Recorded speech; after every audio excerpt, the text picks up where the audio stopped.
Good evening, night owls, and welcome to Whisper Crowley. Tonight, I will guide you into a world of darkness, hoping to help you relax and unwind. Perhaps some of you will even drift into a haunting yet soothing sleep. Before we begin, let me know where you're listening from and what time it is for you. And now, we begin. I've been a journalist in Cragen Bay all my life, and nothing worth writing about ever happens here. With a population of around 1,500, our small fishing town tucked away on Scotland's northern coast rarely makes headlines. Until 11 days ago, on the 3rd, when old Mrs. MacTavish, who runs the local nursery, was found dead in her bathroom by a father picking up his daughter. The children were agitated, telling the police that Mrs. MacTavish had been yelling at them and leaking water from her eyes before she stumbled into the bathroom and collapsed in her bathtub. Sad, certainly, but hardly newsworthy on its own. But a day later, one of the nursery babies developed strange blue patches on her skin and started leaking salt water from her ears. She died 12 hours later, and so did 8 other children from that nursery, all with identical symptoms. This sparked panic throughout Cragen Bay, and in a town of 1,500 people, keeping things quiet was impossible. Facebook lit up with rumors by the following morning. 9 people who had been at the hospital when the children started arriving also began exhibiting these symptoms. None lasted more than a few days. By last Friday, 18 people who had indirect contact with the children were reported missing or dead of natural or unknown causes. All had shown similar symptoms before their deaths: blue skin patches, salt water oozing from their orifices, and an unquenchable thirst. It was then that I became directly affected. My sister Emma returned from Morriston, the nearest proper hospital, in a complete state. She had gone to visit her friend's newborn and was informed that both her friend and the baby had died. Everything I just told you was relayed to her by a frightened nurse, and I confirmed what details I could. Emma was hysterical, speaking in a high-pitched voice and talking at double speed. I'd never seen her like this before. Her arms and shoulders had strange blue-green marks, almost like scales. I thought she might have injured herself in a car accident on the way home. When I asked about them, she said she didn't know where they'd come from. I tried to put her to bed, but she screamed that my bedroom was too cold and smelled like rot. I took her temperature, 102.8 degrees F. I finally convinced her to lie down while I waited for a call back from the town's only doctor. I fell asleep on the couch and woke to my phone buzzing with text messages. 7 from various friends, all reporting the same thing. Entire families were being found dead throughout Cragen Bay. Bodies waterlogged as if drowned, but in their own homes. Blue-green skin markings, nails and teeth falling out, hair becoming stringy and weed-like.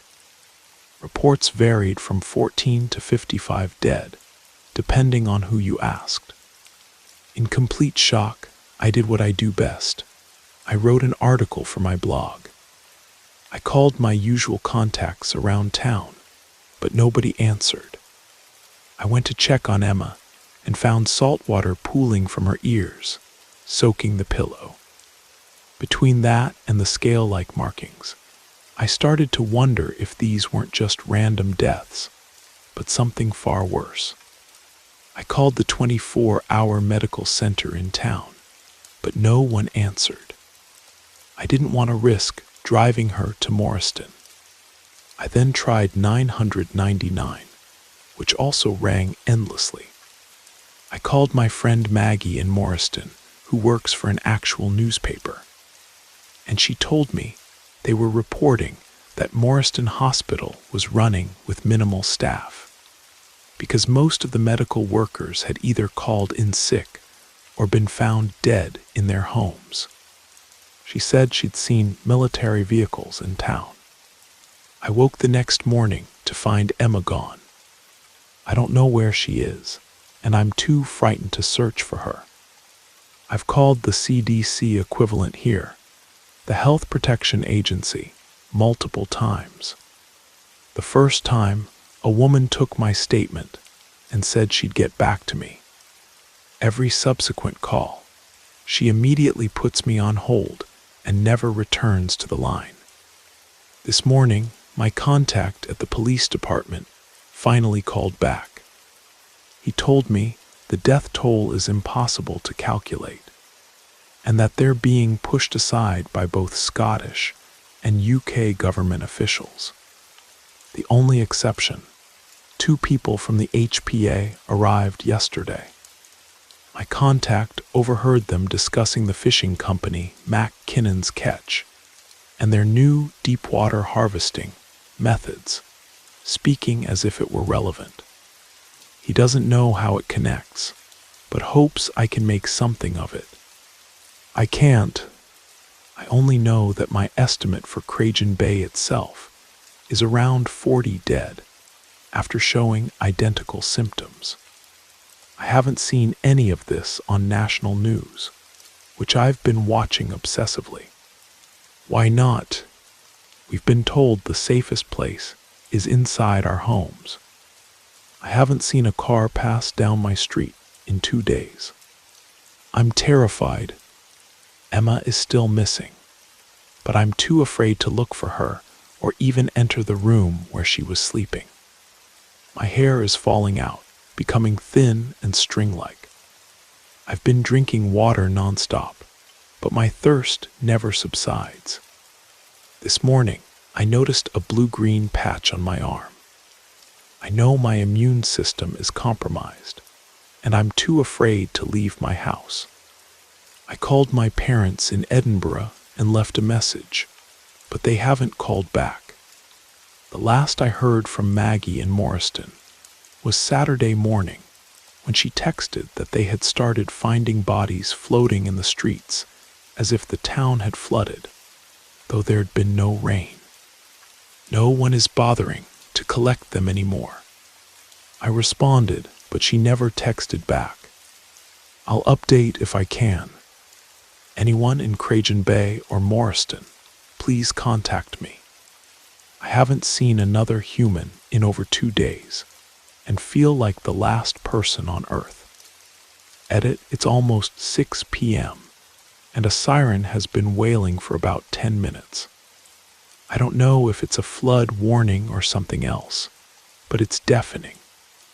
Upon further inspection, the blue-green patch on my arm extends down my entire side.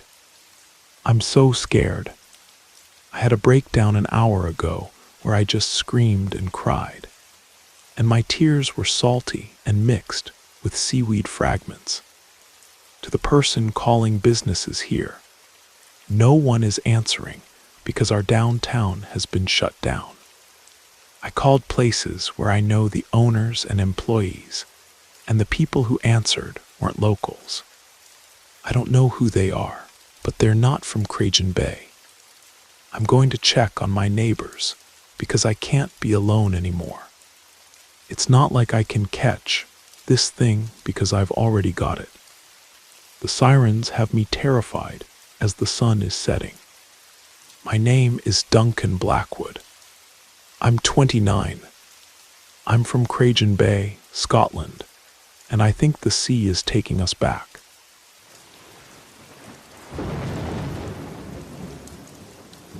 I hope you enjoyed the first story. If you did, don't forget to leave a like. But if I didn't do my job well, feel free to give it a thumbs down. Either way, drop a comment and let us know where you're listening from and what time it is for you. Now, let's continue. When I was 12 years old, I came to the conclusion that everyone in the world, including my own family, was against me. I was never a problem child, but my parents treated me like one. For example, I had to be home by 5 o'clock every day, without exception. This severely limited my time outdoors with friends. I wasn't allowed to have friends visit our house, nor was I permitted to visit anyone else's home. I had to complete all homework immediately after school regardless of how long it took.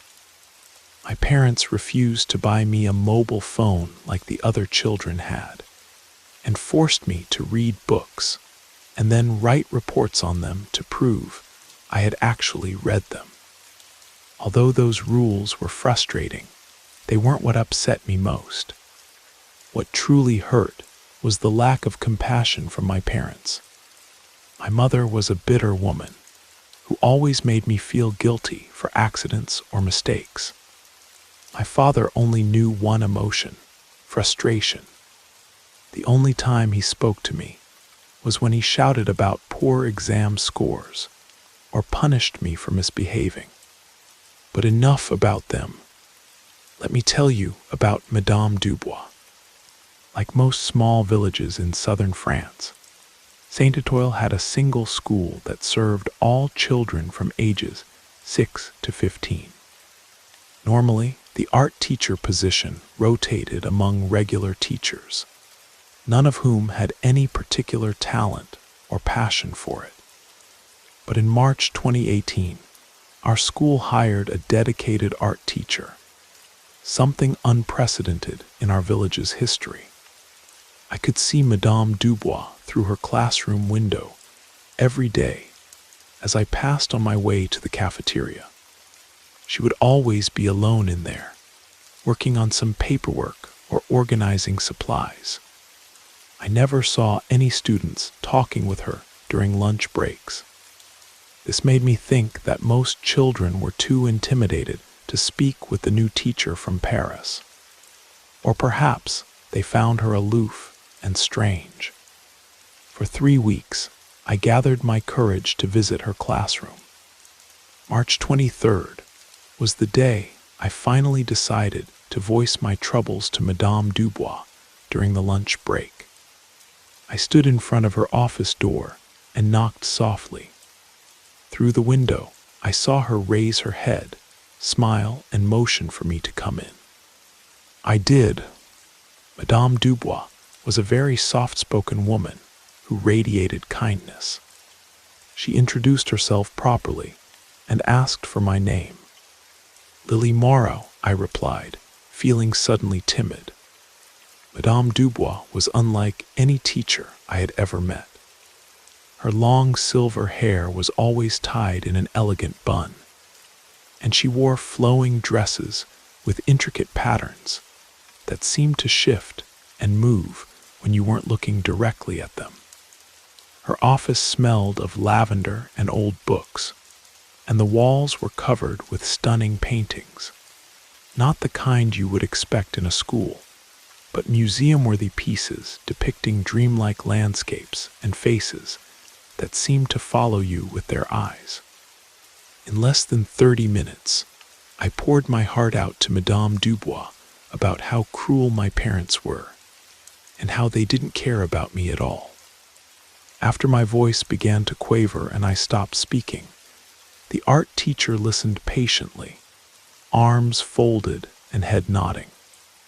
I half expected her to begin talking about how everything I had just said was untrue, and that my parents loved me dearly, and blah, blah, blah. But she didn't. Madame Dubois leaned toward me with a smile on her face and said, "You know, I'm considered the best art teacher in the region. I promise we will fix this." I rolled my eyes. "Okay, but how?" I asked. "I have my ways," she replied. "I'm a woman of my word. I promise that within just 1 month, the relationship between you and your parents will change for the better." Forever, after a brief pause, she continued, although I don't need you to make me a promise, I would like you to promise that you'll come back to my classroom after school tomorrow, and that you won't tell anyone that we had this conversation today. It'll be our little secret, I promised. The following day, I returned to Madame Dubois after school as agreed. It was around 4:00 p.m. when I entered her classroom. After a warm welcome, she asked me to take a seat in front of her desk. Upon sitting down, I watched as Madame Dubois closed the blinds on the door's window and windows that faced the courtyard. There she smiled. Now we have all the privacy we need. We began to talk about my likes and interests, my favorite subjects in school, my least favorite teachers, and things of that nature. About an hour into our conversation, Madame Dubois offered me a beautiful teacup filled with a fragrant herbal tea. "This is my special blend," she said, her eyes twinkling. "It helps inspire creativity." I gladly accepted the offer, considering my parents never allowed me to drink anything but water or milk. Madame Dubois reached into an antique cabinet behind her desk and produced 2 delicate porcelain cups, pouring the steaming liquid from a silver teapot. The tea had a strange, sweet scent I couldn't identify, not quite floral, not quite spicy, but entrancing. It wasn't long before my vision began to blur after drinking the tea, and I realized too late that Madame Dubois had put something in my drink. The last thing I remember before losing consciousness was her face, still smiling, but somehow different. Her eyes seemed deeper, older, hungry. When I awoke, I had no idea where I was. My vision took a minute to adjust, and when it did, I couldn't comprehend what I was seeing. I was in a small attic room with slanted ceilings. The walls were covered with hundreds of small glass jars, each containing what looked like swirling mist in different colors. Light filtered through a single round window, casting rainbow patterns across the room as it passed through the jars. In the middle of the room was an old wooden table covered with art supplies, not ordinary paints and brushes, but strange instruments, crystals and bowls filled with liquids that moved on their own. Beside the table was a large, ornate mirror with a tarnished silver frame. My stomach sank as the door opened, and Madame Dubois walked inside. She sat down on the edge of a small bed where I lay. "Now listen," she said. "Remember that I'm here to help you, and I would never truly hurt you, okay?" Madame Dubois gently removed a piece of cloth that had been covering my eyes, and then unbound my hands. My first instinct was to begin crying, but something about Madame Dubois made me feel safe despite my strange surroundings. She smiled at me. "You're going to be staying here for a while," she continued. "And during this time, you're allowed to paint and create whatever you wish while I'm here at home. But when I leave to teach, I'll need to bind your hands again. You can still look at all the jars, but I don't want you touching them. They contain memories. Some are very old and fragile." I sat in silence, still trying to process the information she had given me. "So, Lily," she chirped, patting me on the knee, "go ahead and make yourself comfortable. I'll be back when it's time for dinner." She got up from the bed, walked across the room, and selected a blank canvas and some paints for me before locking the door behind her. Several more minutes passed before I realized that Madame Dubois wasn't joking. I was truly trapped here. All that was left for me to do was paint, so I did until nightfall. At about 7:00 p.m., Madame Dubois returned to the room carrying 2 plates of a delicious-smelling stew and fresh bread. I finally gathered up the courage to ask her how long I'd be staying in this room. "Well, about a month," she replied casually, as if discussing the weather. "Give or take a few days. I just need to collect enough of your memories to complete my work." The following morning, I awoke to Madame Dubois' hand patting my head. "Good morning, little one," she whispered. "You don't have to wake up right now if you don't want to, but I'm going to need to bind your hands." She clamped soft velvet restraints onto my wrists. I gazed up at her. She was wearing her teaching clothes, a beautiful flowing dress with patterns that seemed to move on their own. A leather satchel sat by her side, filled with art supplies. Before leaving, she placed several blank canvases beside me and told me to think about my happiest memories while she was gone. "They'll be easier for me to collect that way," she said with an unsettling smile. The first time she held a small glass jar up to my temple and extracted a silvery thread of light from my head. I knew it wasn't normal teaching methods. I could feel my memory of my 6th birthday becoming fuzzy, less detailed.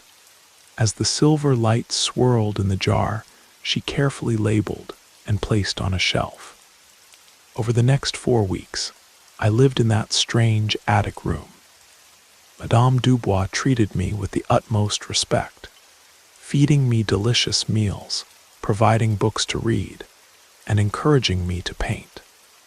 But each day she would extract another memory: my first day of school, a trip to the beach with my grandmother, the day I learned to ride a bicycle. All became misty, less substantial in my mind as they were collected in those small glass jars.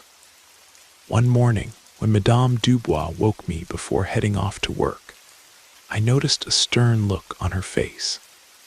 I also realized it was about 3 hours earlier than when she usually woke me. "You need to watch something today, no exceptions," she stated grimly. "I want you to keep the mirror uncovered all day and pay close attention to it." I, of course, complied and watched as she exited the room. About 2 hours later, I saw something in the mirror that made me sit up straight. Instead of my reflection, the mirror showed my home. My parents sat among reporters, their faces strained with worry. Above them, the television screen displayed my school photo with captions that read, "FBI begins search for missing child," and "Kidnapping suspect unknown." The live footage continued as both of my parents stepped up to speak to the press. Both appeared to have reddened eyes. Tears streamed down my mother's face as she took hold of a microphone. I'd never seen so much emotion from my mother before as she wept on live television, stuttering through sentences like, "Please return my baby to me," and "I'm so sorry, and please come home to us."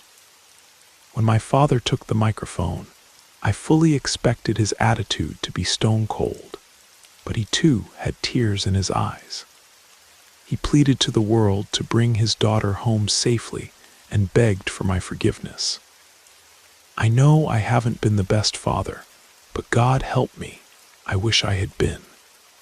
Now please bring my girl back." I turned away from the mirror, my emotions mixed. I had never once seen my father cry. I felt miserable that my parents were being put through so much, but at the same time, I felt a strange sense of validation. Now I knew how much Mom and Dad truly loved me. Nearly 4 weeks passed, and Madame Dubois continued to treat me with kindness. She would leave me in the morning bound with the velvet restraints, but return in the afternoon to eat lunch and dinner with me, talk about art, and play games. I never would have guessed how good Madame Dubois was at chess and word games. But one morning, when Madame Dubois woke me before heading off to teach, I noticed an urgent look in her eyes. "The time has come," she whispered, unlocking my restraints and placing a small vial of iridescent liquid into my hand. "Drink this and it will help you transition back." "Back to where?" I asked, confused. "Back to your life," she replied. "I've collected enough memories, enough emotional resonance. The work is complete." She gestured to a large canvas covered with a cloth that I hadn't noticed before. When she pulled away the cloth, I gasped. It was a painting of my family, but not as they were. In the painting, my mother smiled warmly, her arms outstretched. My father looked at me with pride in his eyes. And I was there too, looking happy, confident. "Art isn't just about creating beauty," Madame Dubois explained. "True art reshapes reality. The emotions your parents experienced during your absence, that was my canvas. Their regret, their love, their fear of losing you forever, I captured it all and transformed it. I drank the liquid, which tasted like honey and starlight. The room began to spin. I told you I'm the best art teacher in the region, didn't I?" Her voice seemed to come from far away. "You just had to trust in my methods." I awoke later that night to find myself lying in the middle of the village square, stars shining brilliantly above me. In the distance, I could see my house, the lights still on despite the late hour. I could make out my father sitting on the steps leading to our front door. I hesitantly called out to him. He lifted his head slowly, but when he saw it was me, he sprang to his feet and ran toward me, arms open, yelling my name. My mother erupted from the house behind him. Madame Dubois was right. Things changed between my family and me. My parents smile more often and treat me lovingly. I could not ask for a more perfect ending. Every now and then, I see Madame Dubois at school, walking to and from her classroom. Rarely do we ever make eye contact, let alone speak to one another. But sometimes she'll shoot me a wink and a smile. I'll always keep my promise to her and pretend our special lessons never happened. But there will always be one question forever floating in my mind, whose memories fill all those other jars in her attic.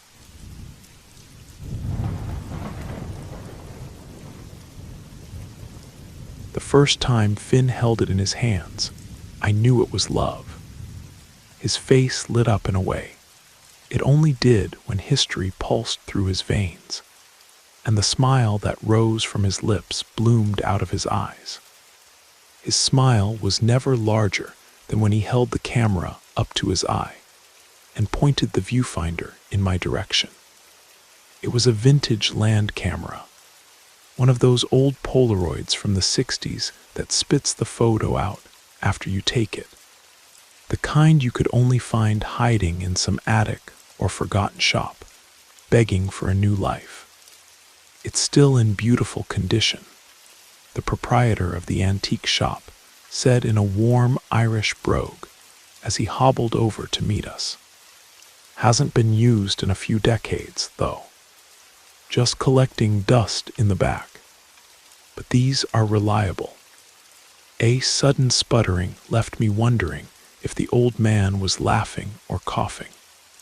Once his mini-fit had ended, he looked over at Finn with the camera looped around his neck and smiled a smile that showed plenty of yellowed teeth.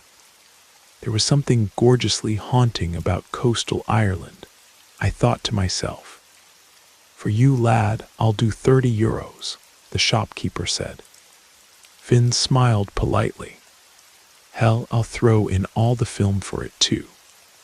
That way you can use it right off. As Finn fished the money out of his wallet, he He hastily explained that we were postgraduate students collecting local folklore in Clogmore, and that the camera would be perfect to document our findings. At the mention of our research, the old man's eyes suddenly turned listless, and he spent a few solid seconds staring at the camera. A divide grew in the air between them, a distance that became more apparent as he handed us incorrect change, and Finn insisted on correcting him.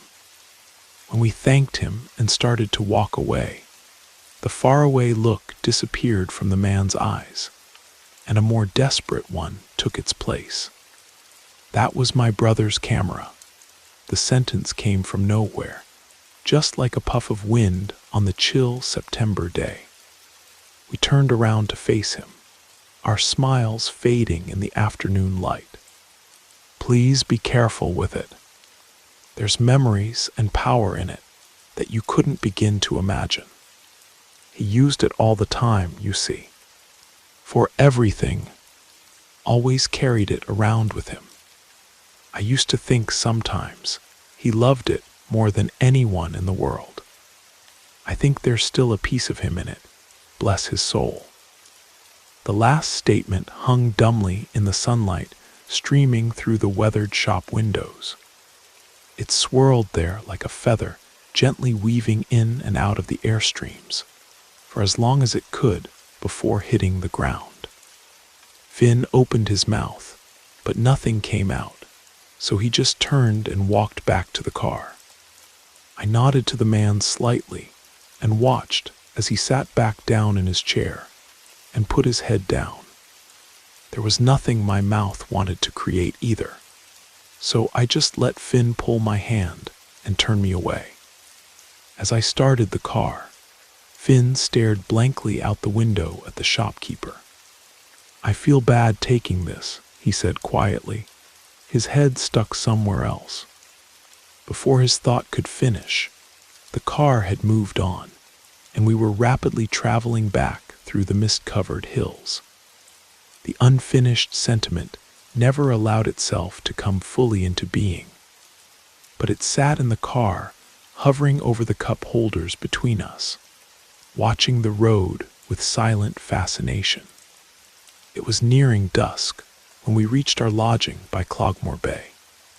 By the time the sun had reached the far edge of the Atlantic, we had settled into our rental cottage, unpacked our supplies, and I had begun to cook something for dinner. While I prepared the meal, Finn sat at the old wooden table behind me, examining the camera with the attention to detail only a dedicated historian can muster. After a while, he loaded film into it and walked off toward the shore. It was a quick minute's walk from our cottage to the gorgeous, rocky beach that led into the water, with the fiery sunset extinguishing itself on the surface of the bay. I wasn't surprised to see him turn in that direction. After scarfing down a quick meal, I followed him down by the water's edge. He sat on wet gray rocks, slowly rocking back and forth, holding a picture in his hands. The camera had slipped out of his grip and lay on its side nearby, as if it were nothing more than debris from a tiny hurricane. I ran down and knelt beside him, putting my hand on his shoulder, but he made no movement to indicate he knew I was there. His eyes remained focused, trained on the image of the sunset reflecting off the water. "Finn," I whispered softly as I put an arm around him and pulled him against me. I was nervous that he had slipped and smashed his head on the rocks, but there was no blood or scrape to validate that thought. "Finn, are you okay?" I slid my hand down his arm, scuffing against the coarse fabric of his sweater. Underneath it, I could feel a sea of goosebumps, soft as bubble wrap on his skin. My hand slid further down to his hand gripping the photo, and as soon as my skin touched his, he gasped loudly and began to run back up to the cottage. Only a few quick, panicked words came from his mouth, in a voice that sounded only vaguely like his own. "I'm burning it." When I returned to the cottage, he stood over the small fireplace, staring deeply into the flames that sent out oddly colored smoke. "What the hell is your deal?" I asked, with a nervousness that probably sounded angry. He looked up at me quickly, before flicking his eyes towards the fire and biting his lower lip nervously. "Promise you'll believe me," he implored. I furrowed my brow and sat down at the table. I offered nothing as a response to him.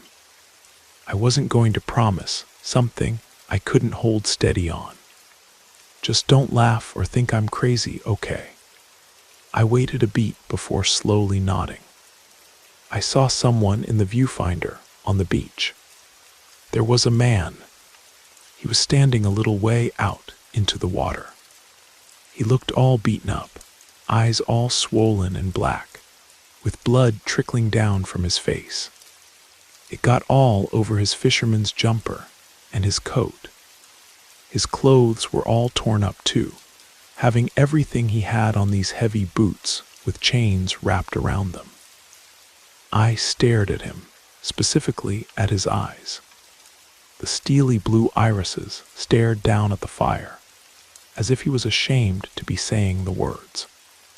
There was a secret honesty there, in that sad, broken expression.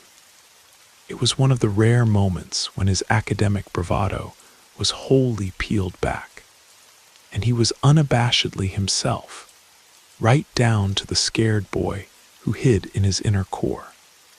It was breathtaking, and it was terrifying. He looked up and made eye contact with me for only a split second. In it, I could see his eyes flash with fear, like a wave of himself crashing through the torment of confusion in his head. "That's not the worst part, though," he said quietly. "Those are just the unassuming details. What really bothered me was his face. That's where all the blood was coming from.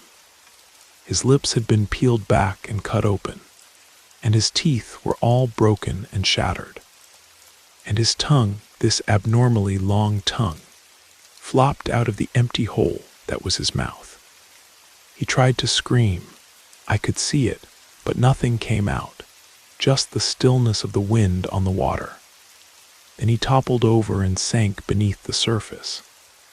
That's why I stopped watching, but instinctively I pushed the button and the photo slid out. But when I took the camera away from my face, there was nothing. Just the sunset, like he had never existed, evaporated right before my eyes. I grabbed for the photo, and there he was, just as clear as I'd seen him through the viewfinder. He got silent and slid into the bedroom. He came out a while later and lazily sat at the table with me. He rested his head on my shoulder and watched the flames of the fire lap at each other in the darkness. I didn't say much because there wasn't much to say. I believed him simply because I had no reason not to. He was visibly shaken, and whether it was in his head or not, I preferred not to guess. We sat there in the still darkness for a while, him quietly thinking and me slowly drinking tea and breathing in the sea air. Finally, after the stars had come out in a giant wreath over the water, we extinguished the fire and returned to bed. As I lay beside him in the nest of blankets, my mind whirled. Finn breathed softly next to me in a pattern that reminded me faintly of waves crashing onto the shore. In the semi-darkness of the moon-soaked room, he looked at peace for the first time since the camera incident. The image still lingered in my brain, making the hairs on the back of my neck stand on edge. There was a disturbing beauty to the image he'd described, an unfathomable perfectness that made it so easy to imagine, but so terrible to view. By the time the moon began to wane in the sky, the wind howled wildly around the cottage. In a bizarre way, it felt as though the stars and moon had been turned on a little brighter, and they pulsated dimly in the sky. I sat up on edge as I saw a glow of red in the blackness, and quickly scrambled outside the cottage. As I stood in the almost empty yard and the all but empty coastal lane, there was nothing. No firelight. Clouds covered the sky, and there wasn't a hint of moon or stars through the thick blanket. Confused and decidedly nervous, I slithered back into the cottage and underneath the blankets. As I lay there, I could have sworn I heard a moaning coming from somewhere in the distance. I told myself it was a seal or a Coast Guard siren that absent-mindedly cut through the fog, but it was far too human-sounding. I shuddered as I pictured the drowned man tromping through the darkness back towards us, but quickly tried to shake the idea out of my head. But as hard as I tried, it refused to leave. So I resolved to shut my eyes as tight as I could and refuse to open them until I heard Finn beginning to stir in the morning light. Morning came with sunlight streaming through the window on my half-asleep body, and an empty void where Finn should have been. Immediately, I sprang into panic mode, jumping half-naked out of bed, ready to pounce at anything that took him. But he hadn't moved far. He stood with his back to me, standing like a mannequin, staring intently at the kitchen table. Slowly, I crept up beside him and saw with a look of horror what he had been looking at. One of our research maps of the area had been taken out of the backpack, completely unfurled and written on. The camera sat near the center, bracing down the map in the early morning breeze. But the real horror was stamped directly in the center. 5 tiny little words written in what looked like crusted salt. "Can you feel me drowning?"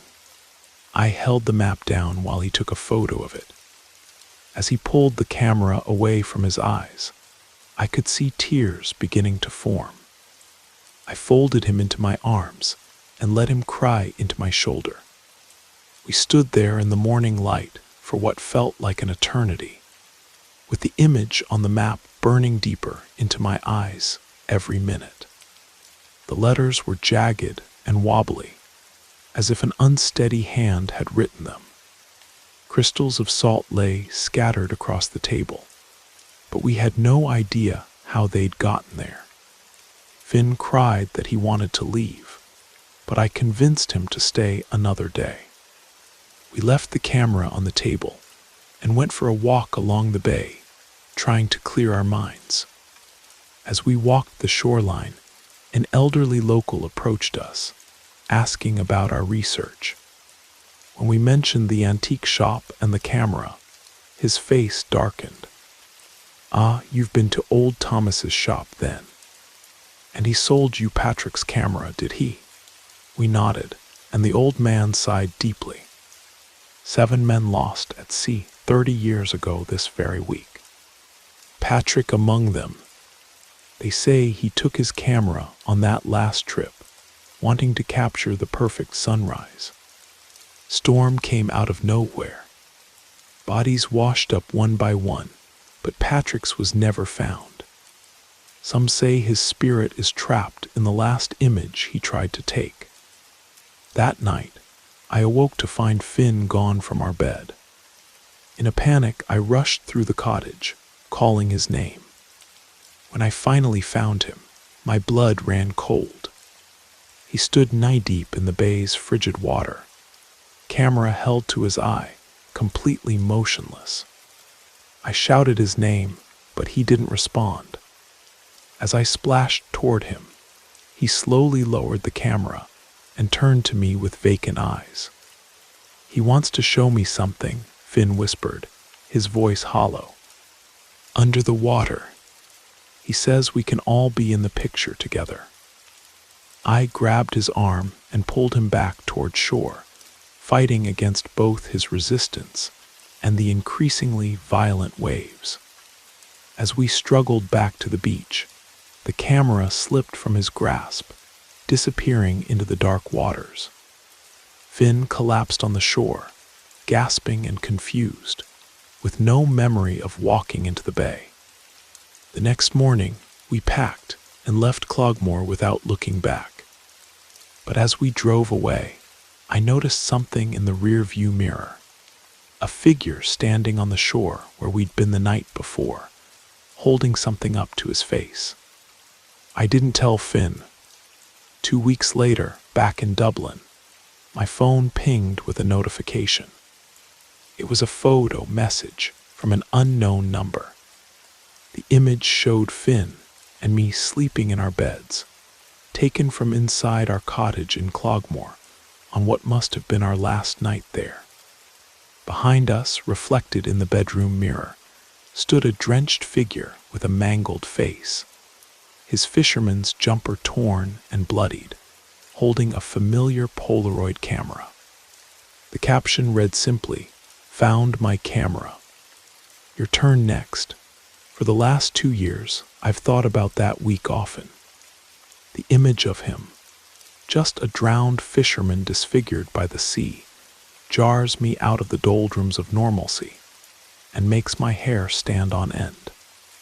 After a long enough time, I figured I would become immune to the thoughts, desensitized to the fear that washed over me in that second. But it's yet to happen. Some nights I wake up in cold sweats, gasping for breath after imagining the drowned man dragging us down into the dark bay waters, or imagining him standing over our bed, dripping seawater onto our sheets. Most times Finn is right there, hugging me and holding me tightly until I go back to sleep. The same happens to him as well. We try not to talk about it if we can help it. He has a strong policy of benign neglect, as if it would go away if it's ignored.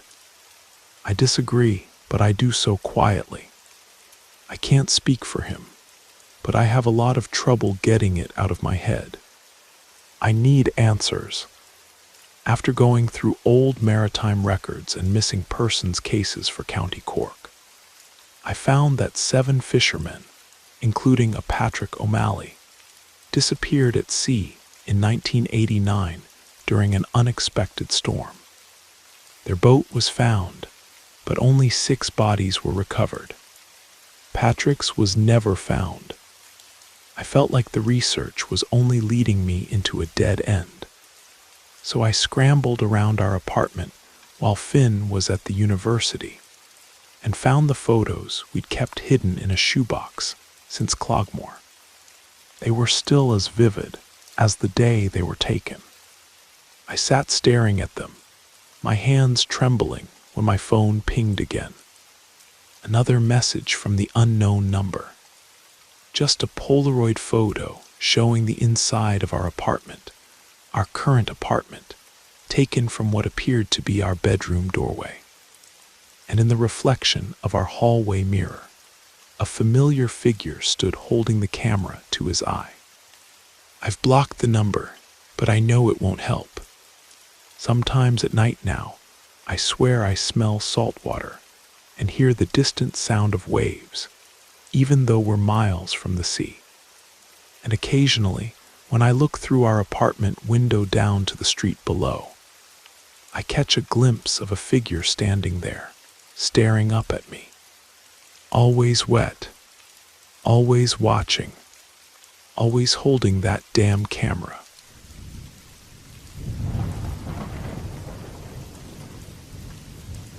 A long time ago, back when I was still adjusting to life in Norway, I moved into a big old house in the mountain village of Fjelheim.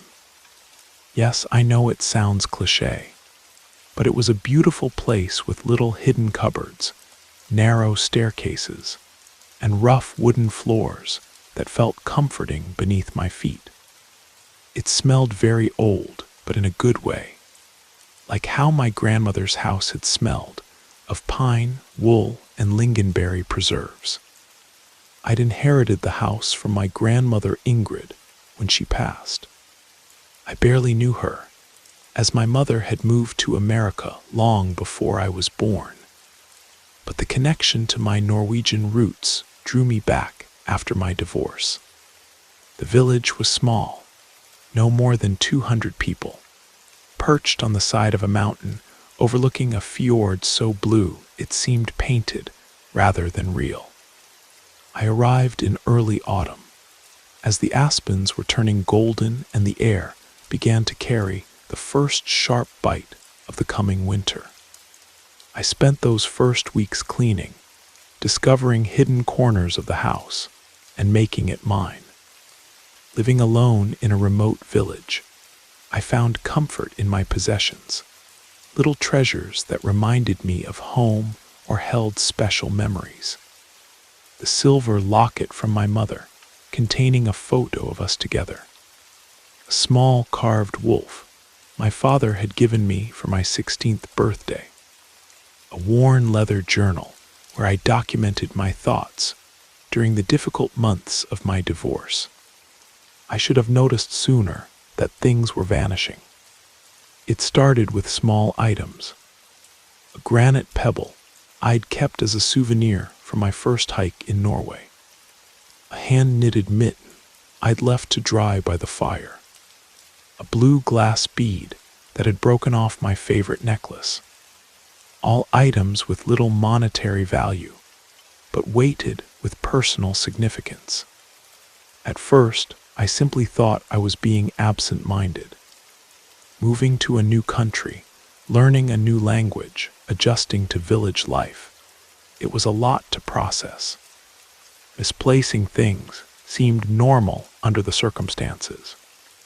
The villagers were kind but reserved, as is often the Norwegian way. They brought small, welcoming gifts, jars of lingonberry jam, hand-carved wooden spoons, knitted wool socks, but maintained a polite distance. All except for old Olaf, who lived in a small cabin at the edge of the forest, about half a kilometer from my house. Olaf never approached me directly, but I would often spot him watching me from a distance, sometimes from the tree line when I was hanging laundry, sometimes from beside the small stone church when I walked to the village store. The villagers seemed to treat him with a mixture of respect and wariness. When I asked about him, they would exchange glances and change the subject. It wasn't until I overheard a conversation at the village store that I began to understand. Two elderly women were speaking in Norwegian, not realizing I had become quite proficient in the language. "She's living in old Ingrid's house now," one said, shaking her head. "I give her until winter before she notices." "Ingrid managed to live with it for 60 years, the other replied. "Perhaps her granddaughter has the same strength. What does Olaf think of her? Has he started taking her things yet?" The women noticed me then and quickly fell silent, offering polite smiles before hurrying away. That night, I noticed my mother's silver locket was missing. I tore the house apart looking for it, growing increasingly frantic as the search proved fruitless. This wasn't something I would misplace. I wore it almost every day, removing it only at night when I placed it on my bedside table. The next morning, I walked to Olaf's cabin. It was a small structure made of dark, weathered wood, with a sod roof, where wildflowers and grasses grew. Smoke curled from the chimney, despite the mild day. I knocked on the door, determined to confront him about my suspicions, but no one answered. I waited several minutes before trying the handle. To my surprise, the door wasn't locked. "Hello," I called, stepping cautiously inside. Olaf, the cabin consisted of just one room. A small bed sat in one corner, a wood stove in another. A rough wooden table and single chair occupied the center. Everything was neat and simple. There was no sign of my missing possessions. As I turned to leave, something caught my eye. Behind the wood stove was a small door, no more than 3 feet high, set into the wall. It would have been easy to miss if not for the faint silvery light seeping through the cracks around its edges. I hesitated, knowing I was trespassing, but my curiosity and concern for my missing items pushed me forward. I crouched down and pulled open the small door. The space beyond wasn't a closet or storage area, as I'd expected. It was a tunnel roughly hewn from the stone of the mountain itself, leading downward at a gentle slope. That strange, silvery light emanated from somewhere deep within. I should have left. I should have closed the door, returned home, and perhaps contacted the village police, though I wasn't sure if Fjellheim even had police. Instead, I found myself crawling into the tunnel, drawn by that ethereal light and the possibility of finding my belongings. The tunnel extended for what felt like hundreds of meters, though it was difficult to judge distance in the confined space.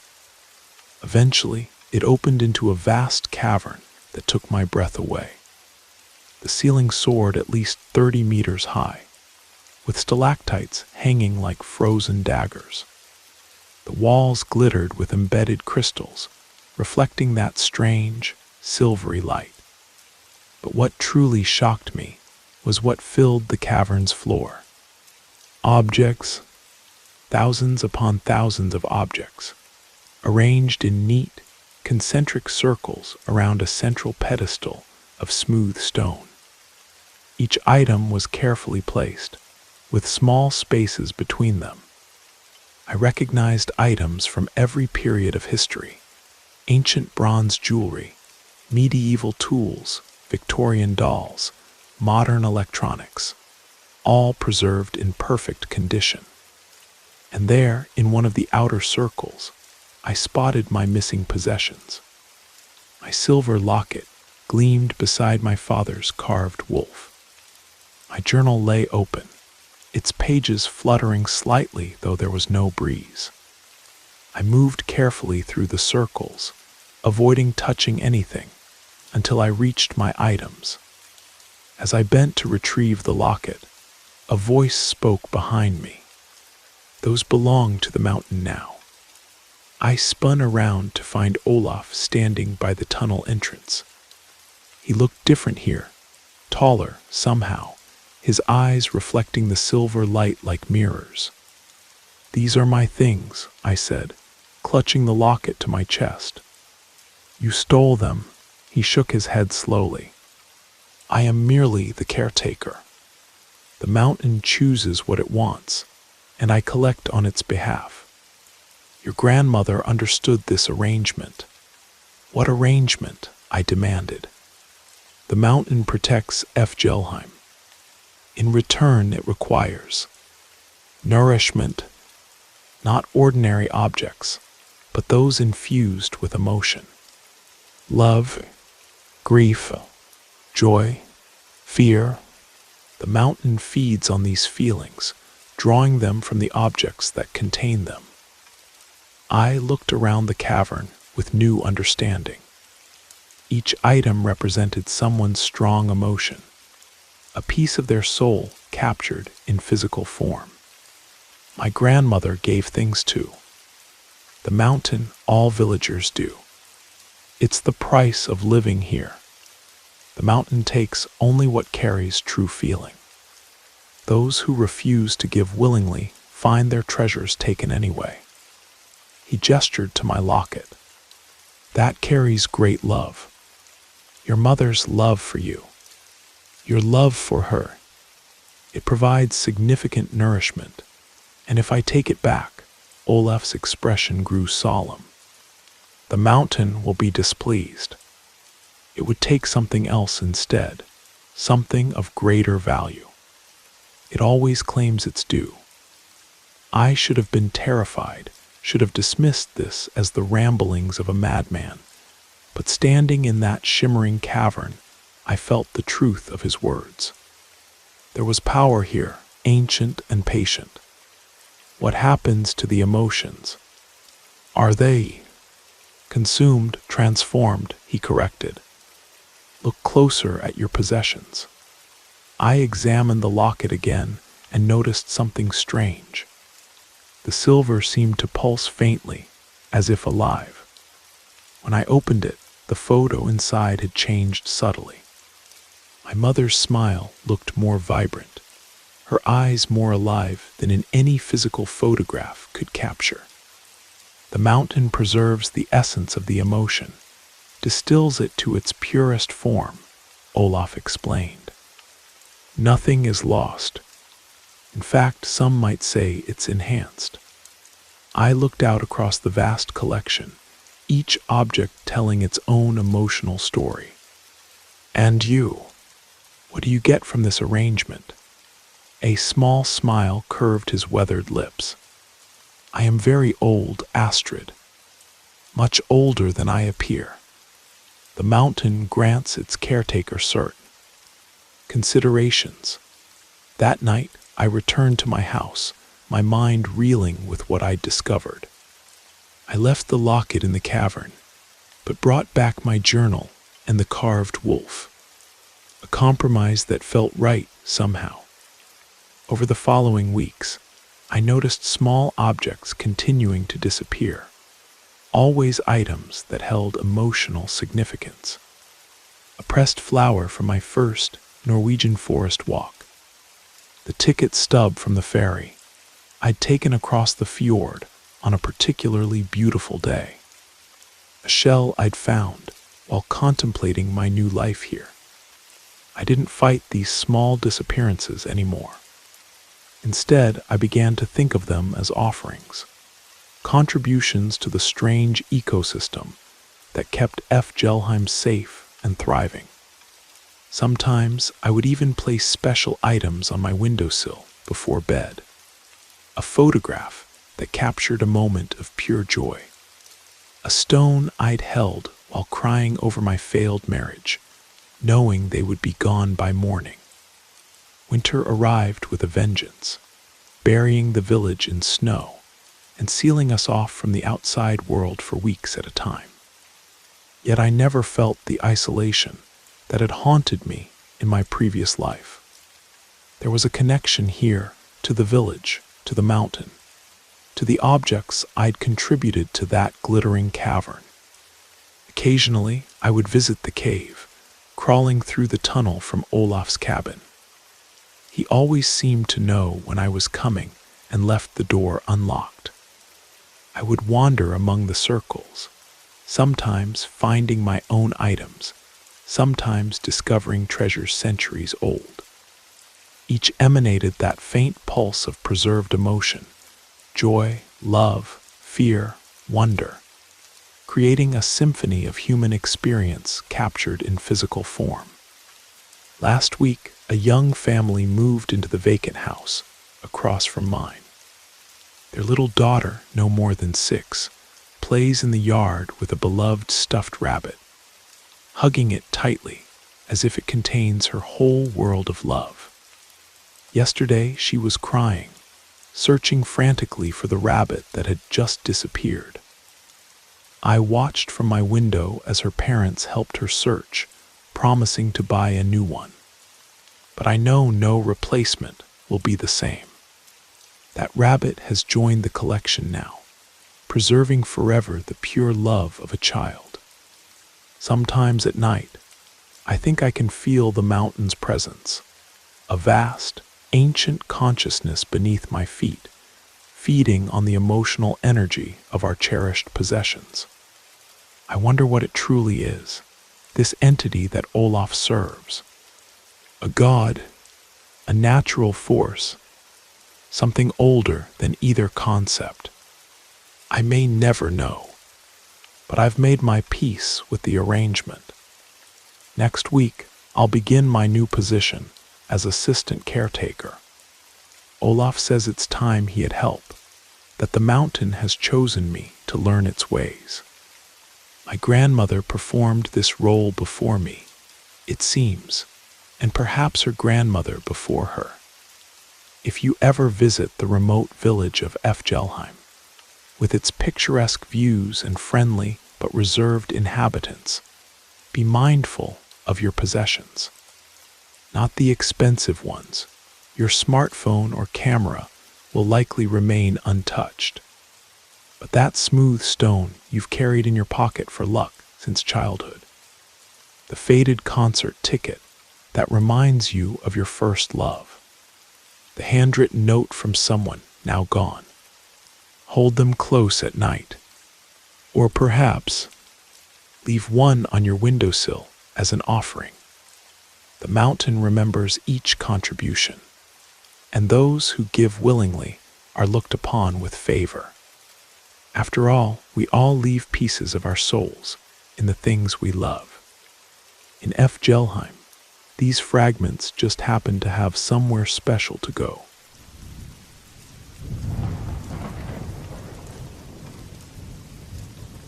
I hate living in Prague now. Anyone who's visited this beautiful city could offer you a whole catalog of reasons why that's a ridiculous statement. The stunning architecture, the rich history, affordable beer, the vibrant culture that blends the medieval and modern. I could go on, but for me, those all take a back seat to one thing: the underground passages. Yes, that ancient network of forgotten catacombs and tunnels that wind beneath the cobblestone streets of our tourist paradise. It's not even the tunnels themselves, to be honest.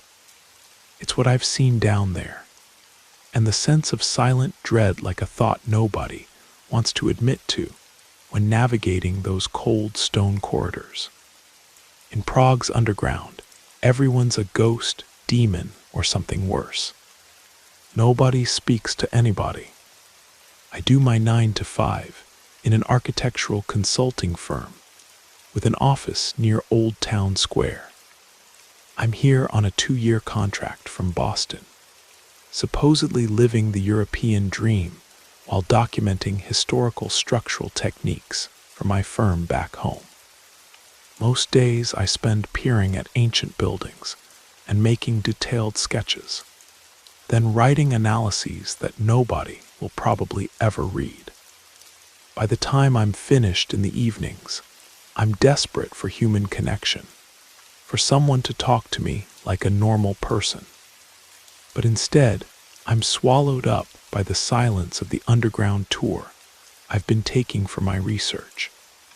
That was until last week. I found a new reason to hate the Prague underground, and I no longer take the beauty of those silent, empty tunnels for granted. Now I flinch if someone so much as speaks to me in Czech while I'm underground.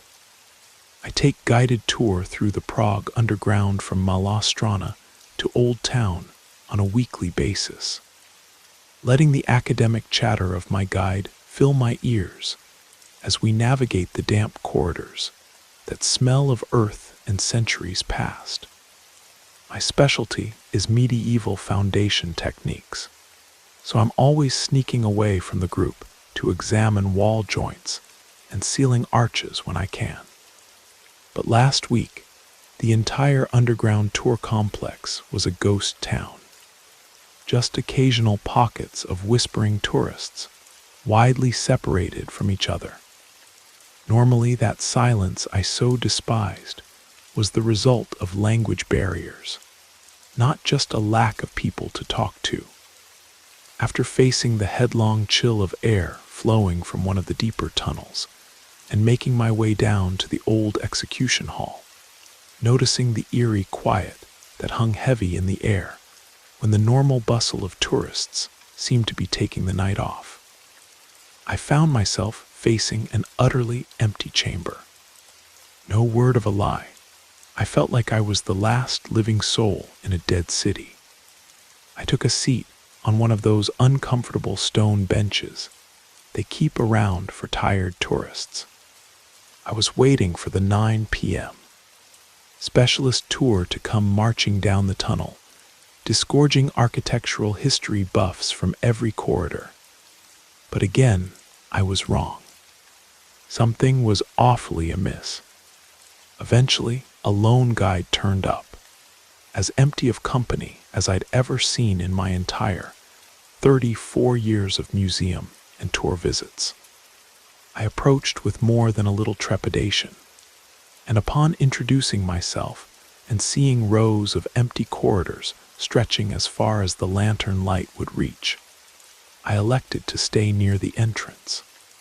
The guide's muffled voice over the echoing chamber told his audience of what we already knew, and we began our private tour deeper into the underground. I realized then that if I ever wanted to have a casual chat on my underground journey, I'd have to be the instigator of the conversation. So I cast my mental fishing line toward my unusual guide to check out what I was dealing with. My guide was a slim man with a strange wooden mask covering his face, not uncommon for the historical experience tour they sometimes ran, though I hadn't signed up for one of those. The mask resembled something from medieval Czech folk festivals, elaborately carved with a long nose and hollow, emotionless eyes. He wore a heavy black cloak that dragged slightly on the stone floor behind him. "So do you do many of these private tours?" I asked, trying to break the silence. "When necessary," he replied mechanically, his accent thick but understandable. The silence crept back, and I welcomed a chance to take a few reference photos of a particularly interesting arch structure. But while I was teetering on that weird, hazy period on the precipice of taking my next picture, the entire tunnel went dark. It wasn't uncommon for a light or two to fail while you're in these ancient passages, but for them all to fail at once. That was a new one for me. Stranger still, in the relative silence of the tunnel, I could very clearly hear this weird squelching sound like nothing I'd ever heard before. In hindsight, I can only really describe it as being like someone sifting through a pile of wet clay. If you've ever heard such a thing to make the comparison. The lights from my guide's lantern flickered back on a few seconds later, and I breathed a sigh of mild relief. However, I noticed something had changed in my peripheral vision. I could no longer see my guide standing alone anymore, because two tall figures with matching wooden masks were now beside him. I could bet my life, and my life savings, on the fact that those two figures weren't there before the lights went out. They turned around in unison from the guide, and I got a better look at them. What struck me first was that they both seemed so eerily similar, wearing matching dark robes and elaborate wooden masks that covered their entire faces, with just small slits for eyes. Their hands were covered in what looked like thin leather gloves, and they moved in perfect synchronization. They looked like they'd just come out of some kind of folklore-themed costume party. But asking them about it was hardly on my mind as they drifted over almost weightlessly and stood across from me in silence. Their masks, they looked wrong if that makes sense. They weren't particularly horrific or anything, but they had this almost gray wooden complexion like aged oak. They were smooth beyond all belief, no rough edges or tool marks, nothing that could separate them from being utterly basic templates of what a Czech folk mask was supposed to look like. I never knew perfection could be so terrifying. "You guys get your masks from the same place?" I said jokingly, trying to break the ice. The blank-faced strangers remained silent. I noticed one was bigger than the other, perhaps a few inches taller, with broader shoulders. It made a world of difference when they're standing across from you, staring at you through those hollow wooden eyes. "Sorry," I said awkwardly, just trying to ease the tension. "It's been a long day." I noticed the smaller one was holding what looked like an ancient leather bag that clinked like glass on glass every time we walked over an uneven stone in the floor. The guide wasn't speaking anymore. He stood motionless, his own mask betraying no emotion. The bigger masked figure seemed to register that I noticed this strange situation. "Which destination belongs to you?"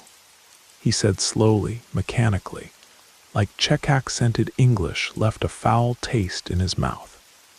"Pardon, which destination?" He paused, choosing his words carefully. "Is yours?" "Oh, I'm staying near Old Town Square. It's a little walk from the tour exit." Prague had plenty of non-native English speakers from pretty much any country you can name. So meeting people who were still getting into the swing of things was by no means an irregularity. But this guy, he didn't seem to have an accent any Czech person I'd met had. Like a bad text-to-speech generator, his cadence and syntax were utterly undefined, with a cluster bomb of weird, inappropriate pauses and incorrect pronunciations. "How about you?" I asked. The big one seemed to mull it over a little. "We are stopping at..." His eyes seemed to scan the tunnel around us.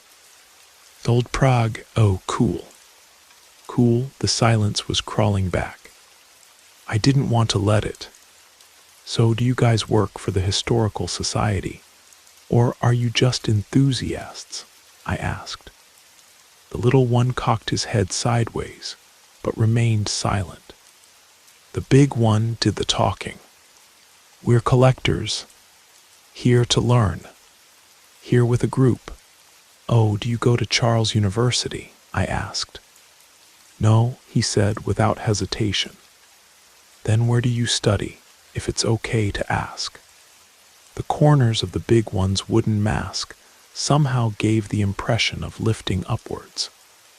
Even a more generous man than me couldn't call it a smile. But I could tell that a smile was what he was going for.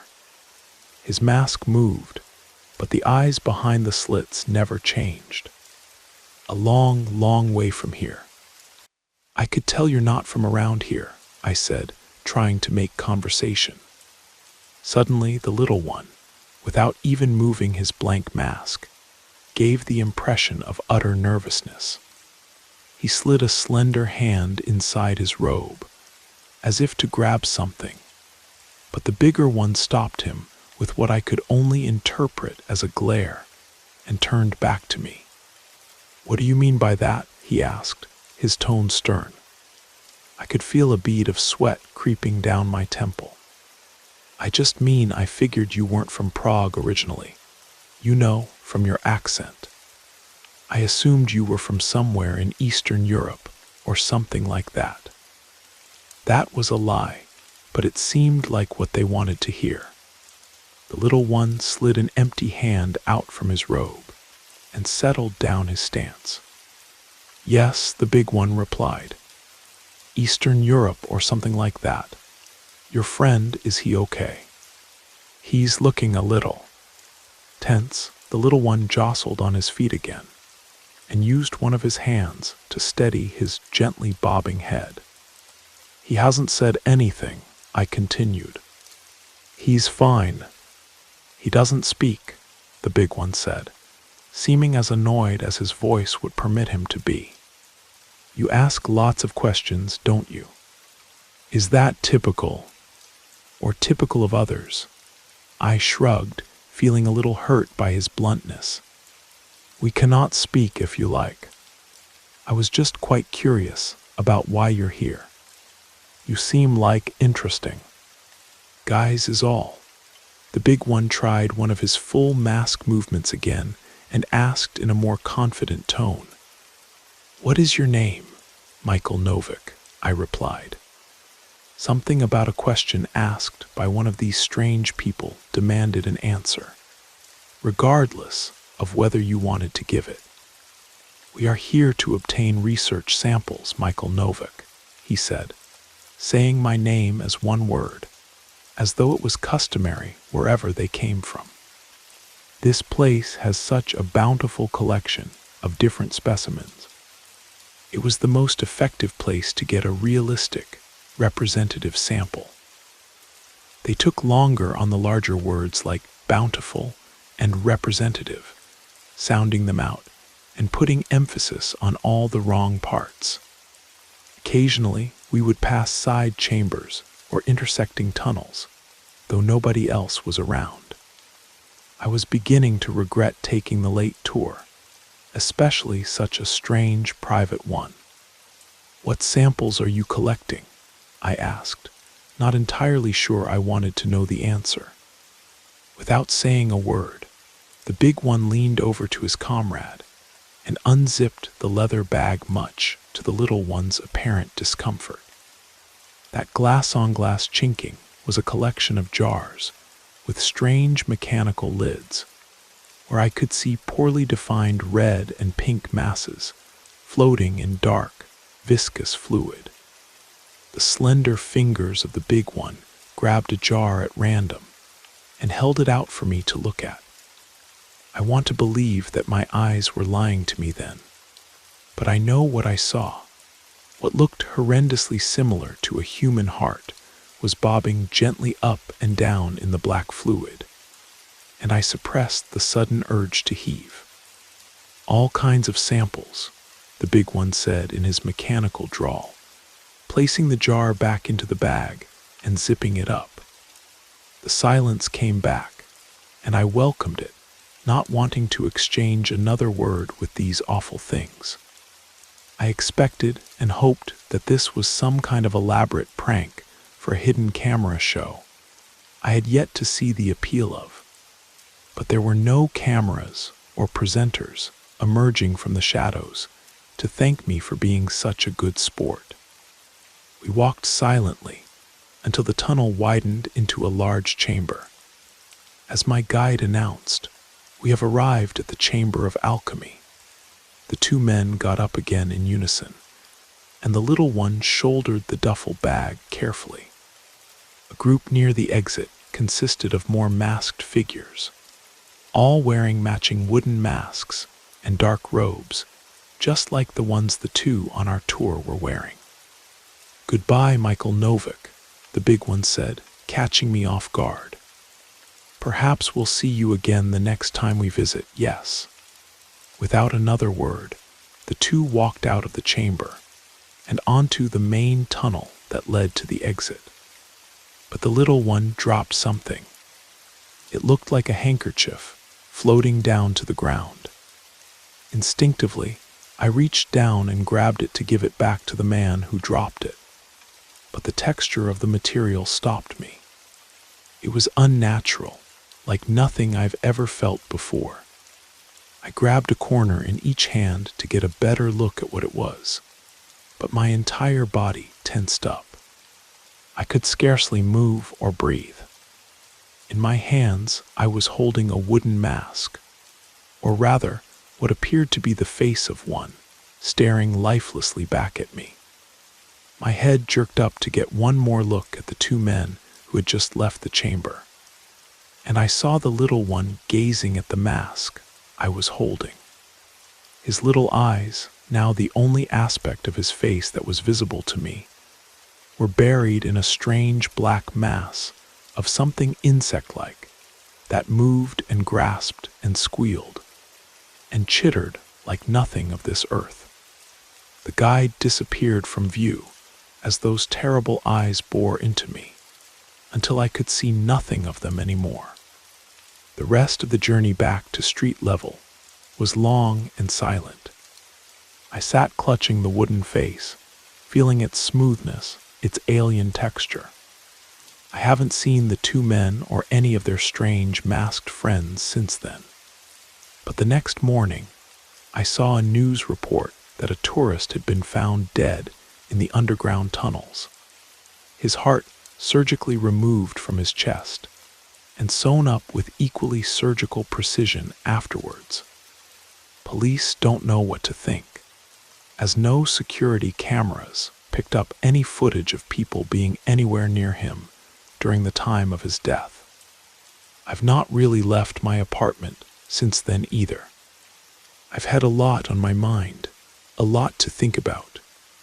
Like who exactly were those beings I was talking to in the tunnels? Where did they come from? And when will they be coming back?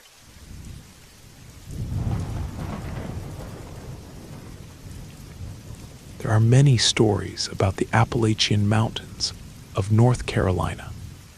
The ever-changing scenery and the walls of mist and clouds alone are food for the imagination. Combined with the complex history and the assorted people who have called these mountains home, from the Cherokee Nation to European settlers, the stories are numerous. There are mountains that are sacred ancestral grounds, mountains that devour hikers who venture too far, and even the mighty stone man rumored to roam the highest peaks. There are mountains that belong to the spirits, and mountains where there were massacres, places where entire settlements were wiped out by disease, where locals claim to see mangled forms roaming the forest at night. These mountains have coal mines where, late at night, there's the smell of burning coal and the cries of those who were trapped inside. Whispers of a tragedy from long ago. And don't forget the mountain trails that are haunted by those who died building them, or stories of tourists and hikers said to be led astray by a small pale child dressed in buckskin. Videos posted online claim to show a little figure in animal hide, following hiking groups that never made it out of the mountains. I myself, as a biology student from California, think that the Appalachian Mountains are awe-inspiring in a purely scientific way. The highest peak in the region, Mount Mitchell, rises to 6,684 feet, and the Blue Ridge contains over 100 species of trees, more than in all of northern Europe. Exotic plants and animals unique to these ancient mountains draw large numbers of tourists and hiking enthusiasts every year. Despite being in the eastern United States, the sheer height and age of the mountain's harbor sites that should normally be seen in more northern areas, evergreen forests, alpine meadows, and ecosystems that have remained relatively unchanged for thousands of years. My interest in them was more or less educational, but one hears stories every now and then. The one that I would like to share with you starts with my grandfather, told to me by my grandmother. My grandmother's family owned land that spanned 3 mountains, not tall ones, mind you, but about 1,500 feet in height in North Carolina's Blue Ridge. They mostly planted apple trees, kept chickens, and lived off the land. They lived in a large house in the valley, where the fog settled thick in the mornings. When my father was in grade school, one afternoon after classes, my grandmother found him staring out of the window of his room. He just stood there, motionless, never blinking, not even swaying. My grandmother didn't know what to do. After watching my father for 5 minutes, my grandmother had enough and moved to shake him. My great-grandmother stopped her, saying that he had been hooked away, bewitched by the spirits of the mountains, and it was better to wait for them to bring him back. My grandmother claimed that my father stood for 3 hours straight, when suddenly my father looked at my grandmother as if nothing had happened and asked whether it was time for dinner yet. My father didn't remember a thing, except seeing a very big winged creature, that was bigger than the window with fiery eyes that disappeared in a few seconds. To my father, those 3 hours were just a few seconds. My father came down with a high fever that very night. Great-grandmother insisted that the winged creature was a mountain spirit, and that my father be kept away from windows and the outdoors for a few days, lest the spirits take him for good. Now my father had been sickly when he was younger. Both he and my younger brother were known to be prone to seizures if they had a fever around that age.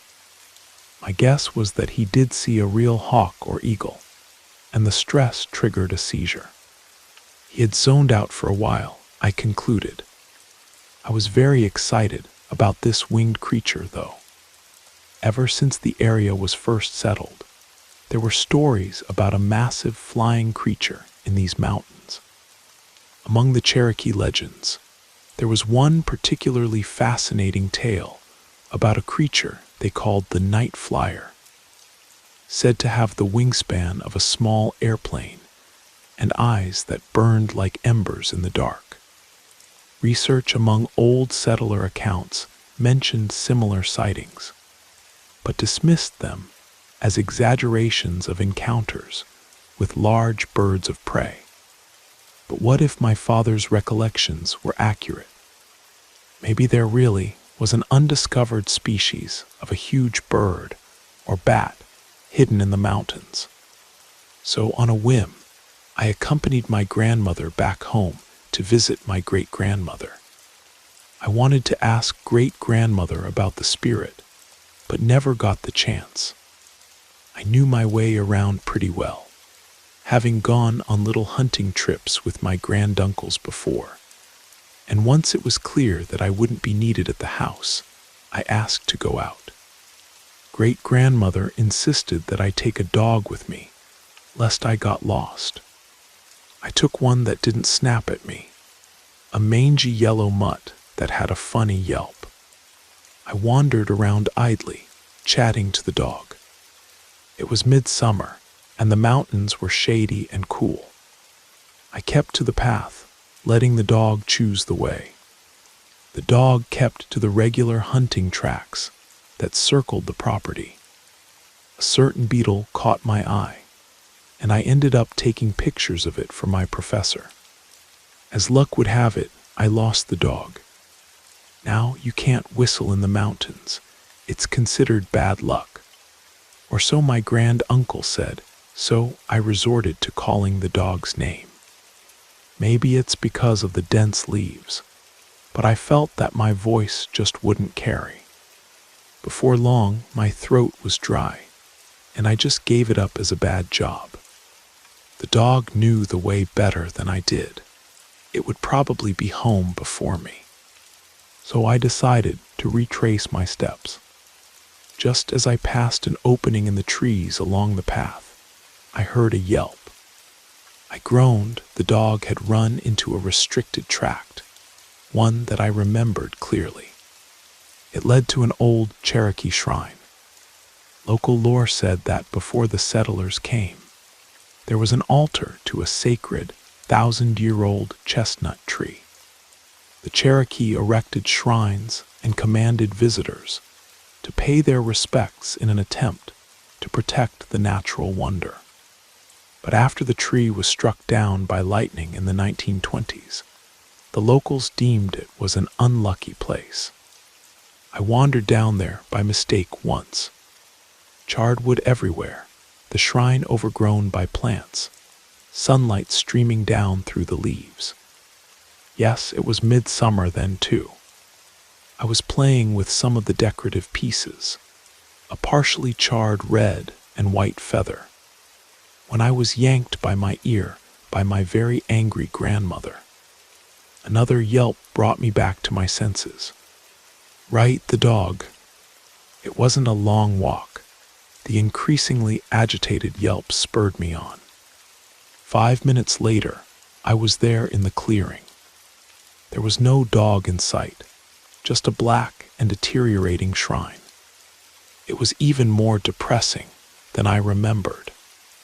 Perhaps it was because this time it was closer to the late afternoon. Perhaps I had listened to too much folklore. Another yelp. Good God, had the dog gotten itself stuck inside the ruins? I forced my feet to move, feeling the hairs on my neck rising as I moved closer to the broken shrine, as if something was staring at me from within. Another yelp came from behind the shrine. I breathed in relief as I got out to the side of the shrine. As I got to the back, I found myself standing right in front of the once great tree. I had to crane my neck to see the blackened parts of the tree, the base so covered with moss and fungus and parasitic plants, it didn't show much character. For a moment, it took me a few seconds to remember what I was doing there. There was no dog. I tried calling its name. Silence. I tried again. Still nothing. Then there was a movement, barely in the corner of my eyesight. The tree was moving. No, not the tree, the bark and the moss. Bits of dirt and green fell down as it peeled off the surface of the tree. It flapped those great wings as if it was dusting itself. Those wings, I can't describe the color. It seemed ever-changing with every flutter it made. The only thing that remained constant was a pair of great eyes, fiery orbs that froze me on the spot. It was hypnotizing, luring, frightening. I couldn't breathe. My sight was swimming and darkening, but all I could focus on were those terribly beautiful eyes. Then I felt a sharp sting on my hand. I was standing on the path in front of the opening to the old shrine site. Only the path leading to the old shrine was now blocked by fallen trees. I could see the clearing where they had bulldozed the entire ruin, and in its place was a small memorial marking the site of the ancient Cherokee shrine. The yellow dog was licking my hand. It was nearly sunset. "Good boy," I murmured, gently stroking the dog. As I saw our house in the distance, I felt a strange longing to go back into the woods. Then the front door opened. My great-grandmother watched me, the sun glinting off her eyes like balls of ember.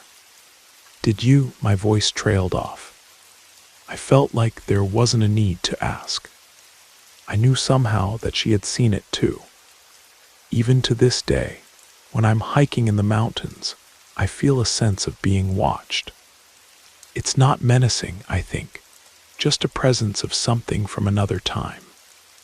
Something with wings that span the gap between our world and another realm that most of us can only glimpse in our peripheral vision, or in moments when time seems to stand still.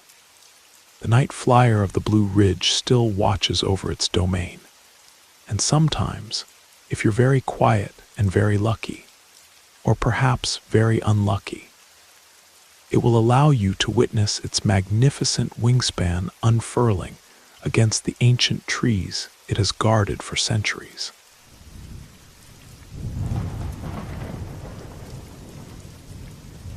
I haven't thought about this in years. Back when I was 10, my family moved to a small town in the Berkshire Hills. My dad had gotten a job as the new principal at the local elementary school, and my mom was eager to escape the congestion of Boston for somewhere with actual seasons and trees you can climb.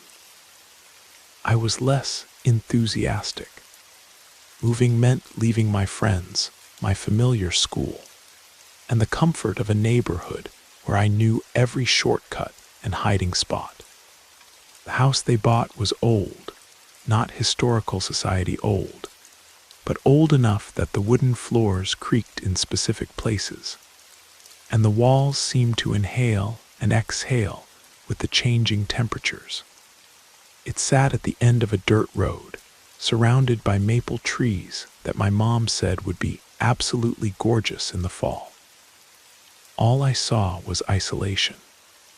My bedroom was on the second floor, with windows looking out over the backyard and into the woods beyond. The first night there, I couldn't sleep.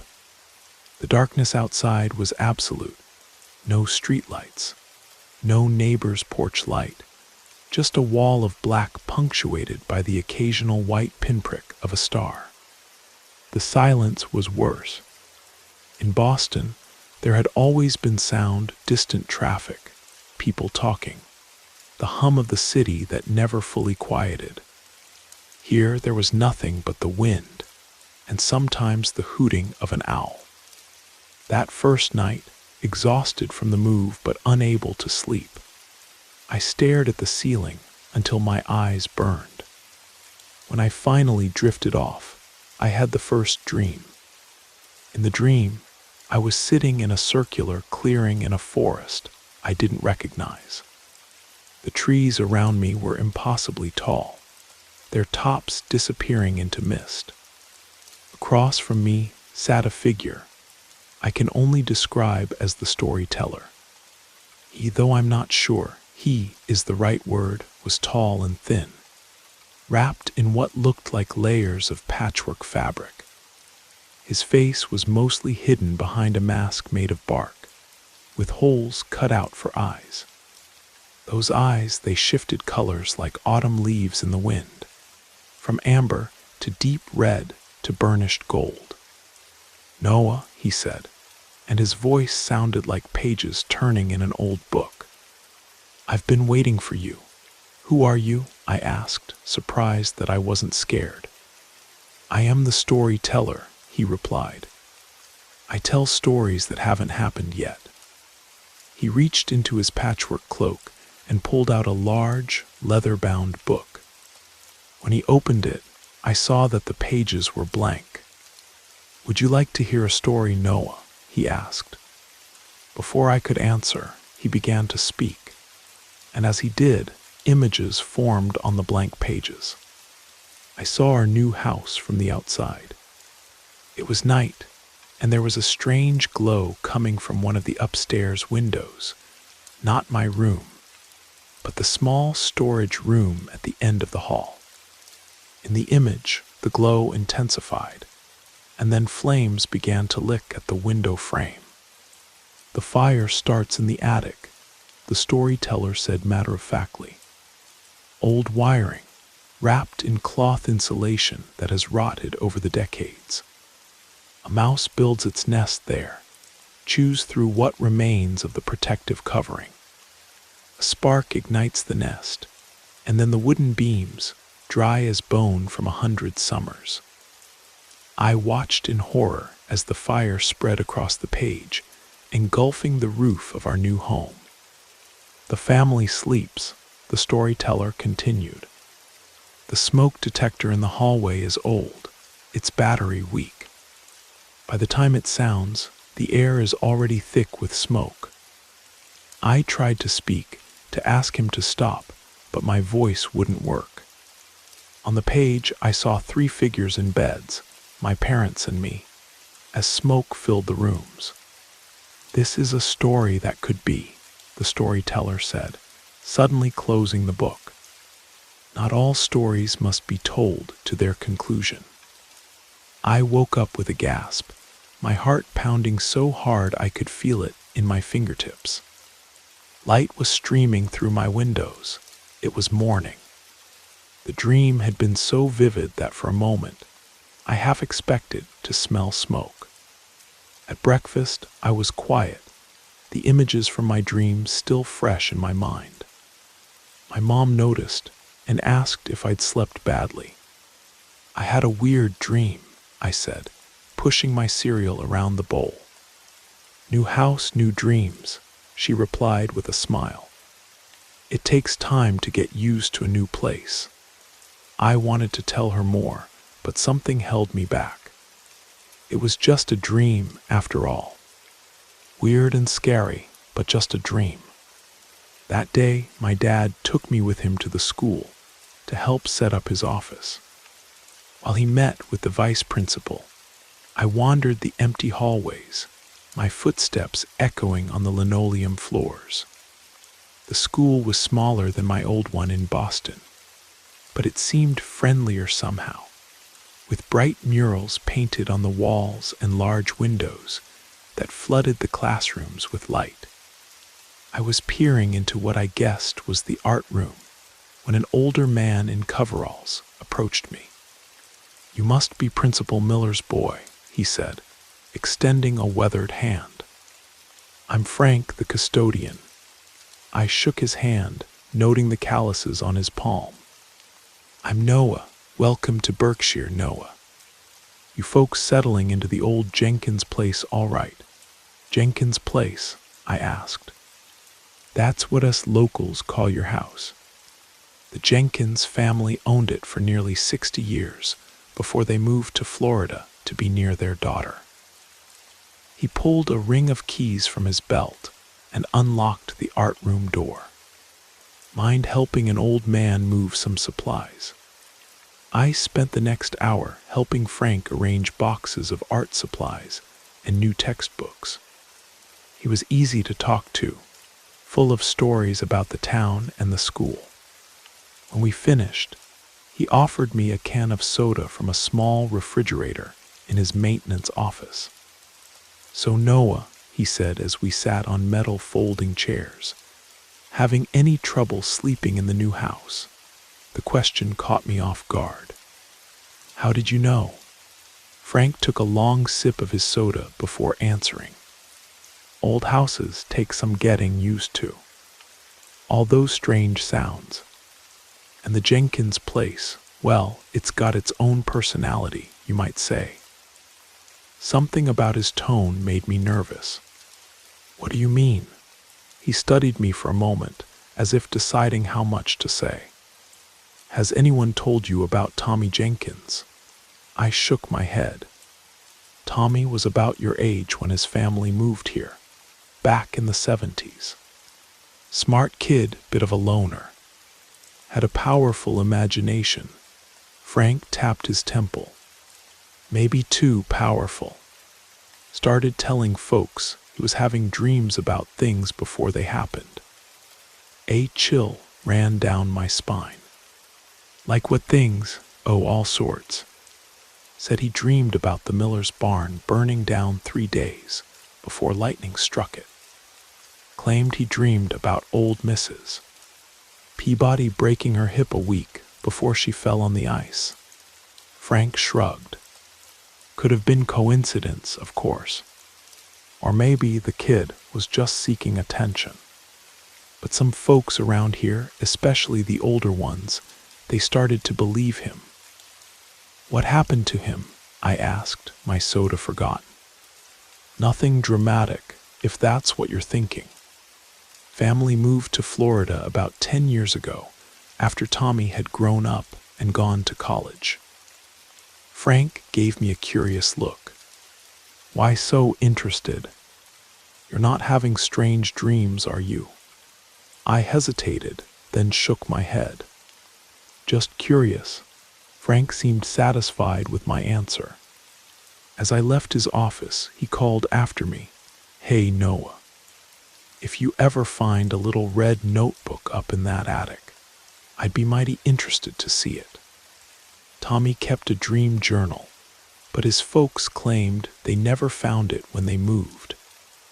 That night at dinner, I asked my parents about the previous owners of our house.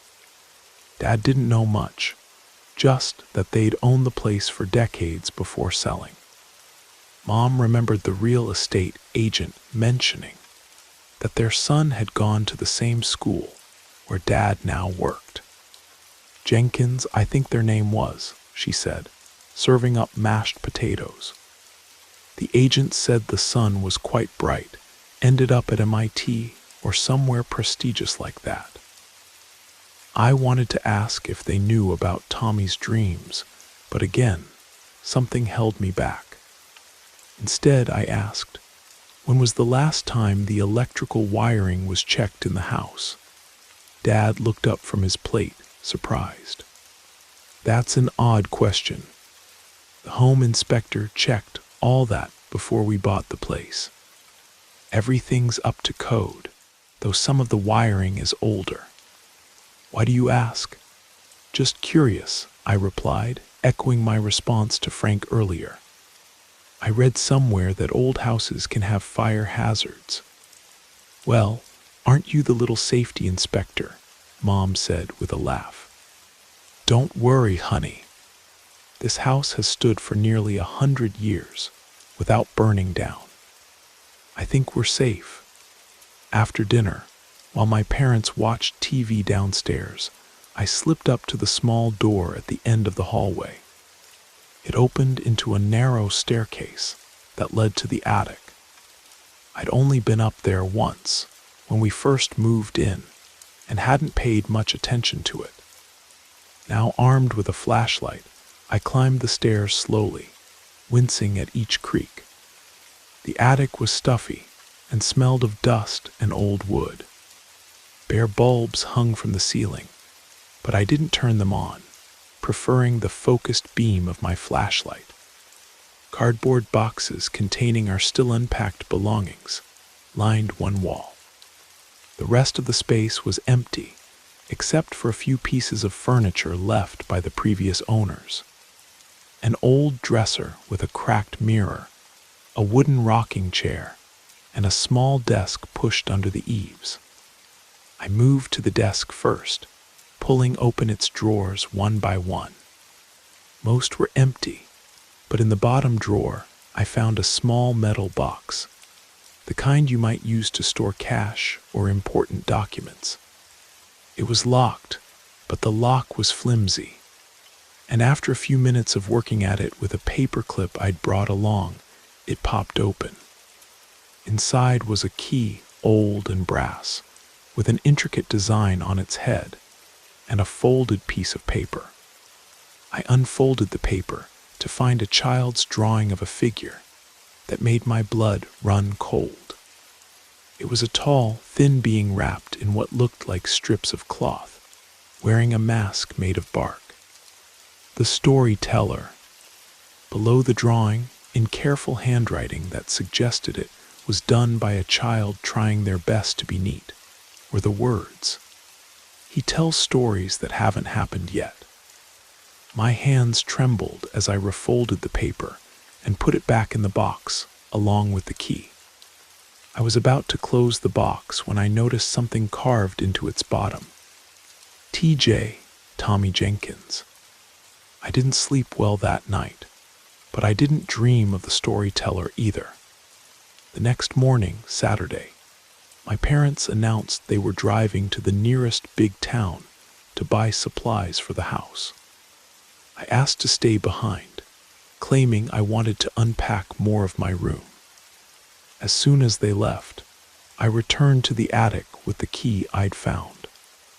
It didn't fit any of the desk drawers, and I was about to give up when I noticed a small keyhole on the back panel of the dresser with the cracked mirror.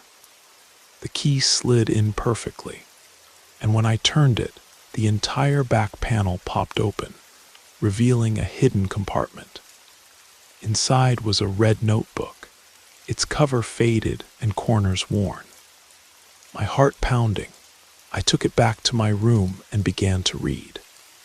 The notebook was indeed a dream journal, each entry dated and detailed. Tommy Jenkins had started it when he was 11, a year after his family moved into the house. The first entries were ordinary enough, flying dreams, showing up at school naked, the usual anxiety dreams of childhood. But about 20 pages in, the entries changed. April 17, 1975, I read. I met him again last night. The storyteller. He showed me Mr. Wilkinson's tractor tipping over in the south field. Said it would happen because Mr. Wilkinson didn't check the brake properly. I'm scared to tell anyone. The next entry, dated 3 days later, Mr. Wilkinson's tractor tipped over today. Dad came home talking about it. Said Wilkinson was lucky to jump clear in time. I didn't say anything about my dream. Entry after entry followed the same pattern. Tommy would dream of the storyteller, who would show him something about to happen in town, sometimes minor, like a delivery truck breaking down, sometimes more serious, like a child falling through thin ice on the pond. And each time, Tommy would record when the event actually occurred. I read for hours, fascinated and terrified in equal measure. In some cases, Tommy had tried to prevent what he'd seen, warning a classmate not to ride his bike down Maple Hill, telling his mother to call his aunt about a gas leak. Sometimes he was believed, sometimes not. The successes seemed to give him confidence, but there were failures too, times when he wasn't specific enough, or when people dismissed him as having an overactive imagination. Near the end of the notebook, the entries took a darker turn. Tommy began to question his sanity, wondering if the dreams were causing the events rather than predicting them. The final entry, dated just before his 13th birthday, chilled me. I'm not writing these dreams down anymore. Maybe if I stop acknowledging him, the storyteller will go away. Maybe if I don't hear the stories, they won't come true. I'm hiding this notebook where no one will find it. If you're reading this, whoever you are, and you've met him too, be careful what stories you let him tell you. Not all of them have happy endings.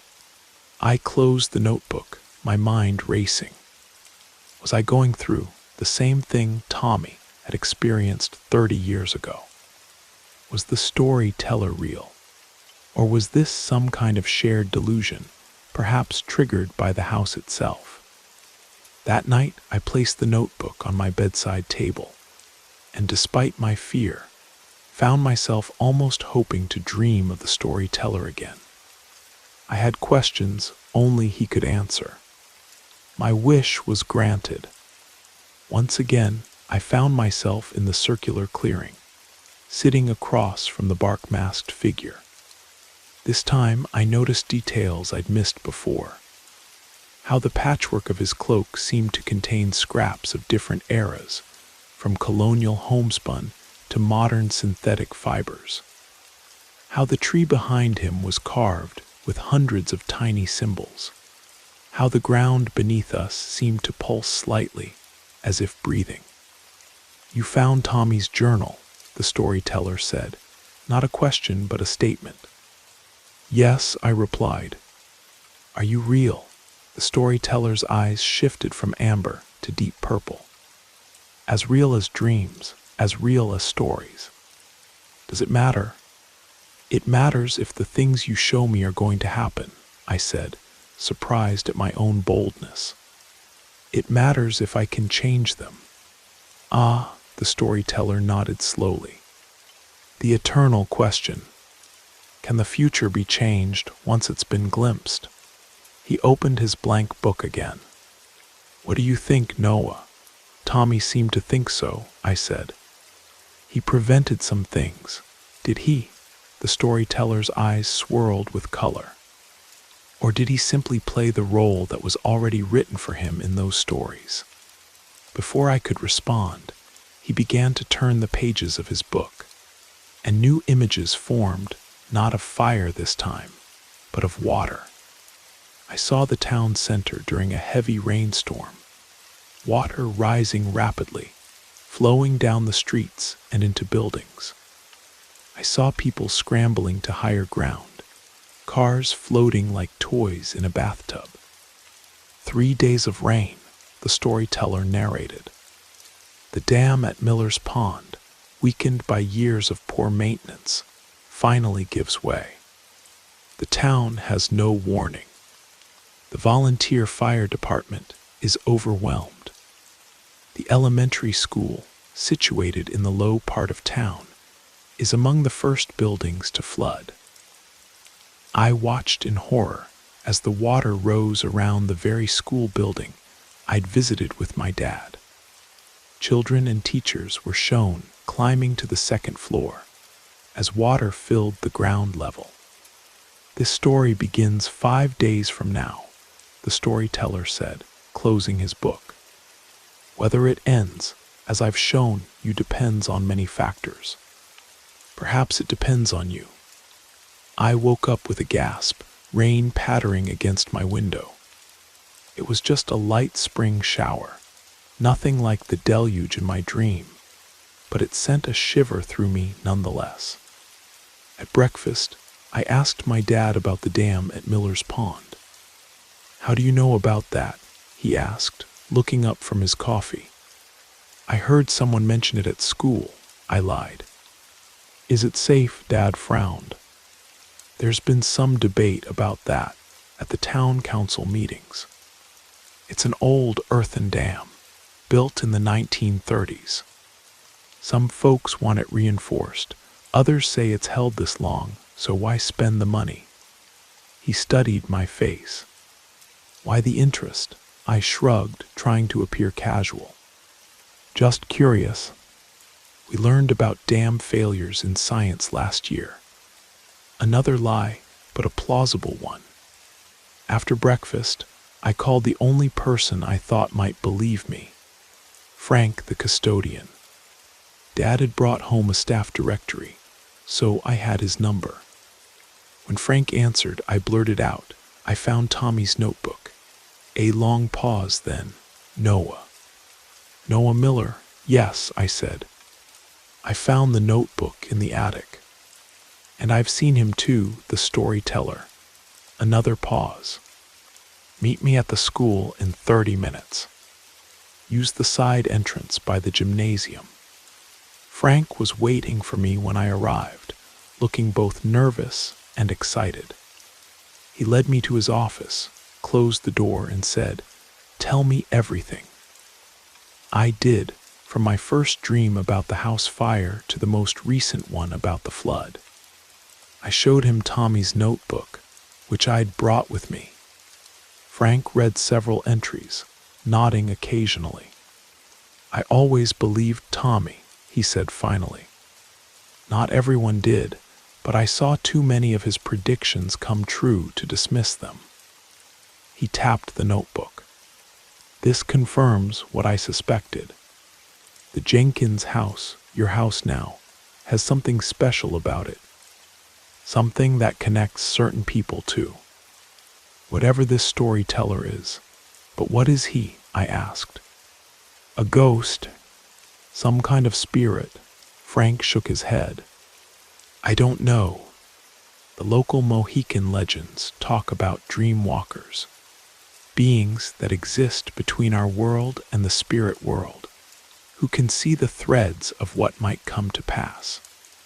But whether that's what we're dealing with here," he shrugged. "The more important question is, what do we do about the dam?" I said.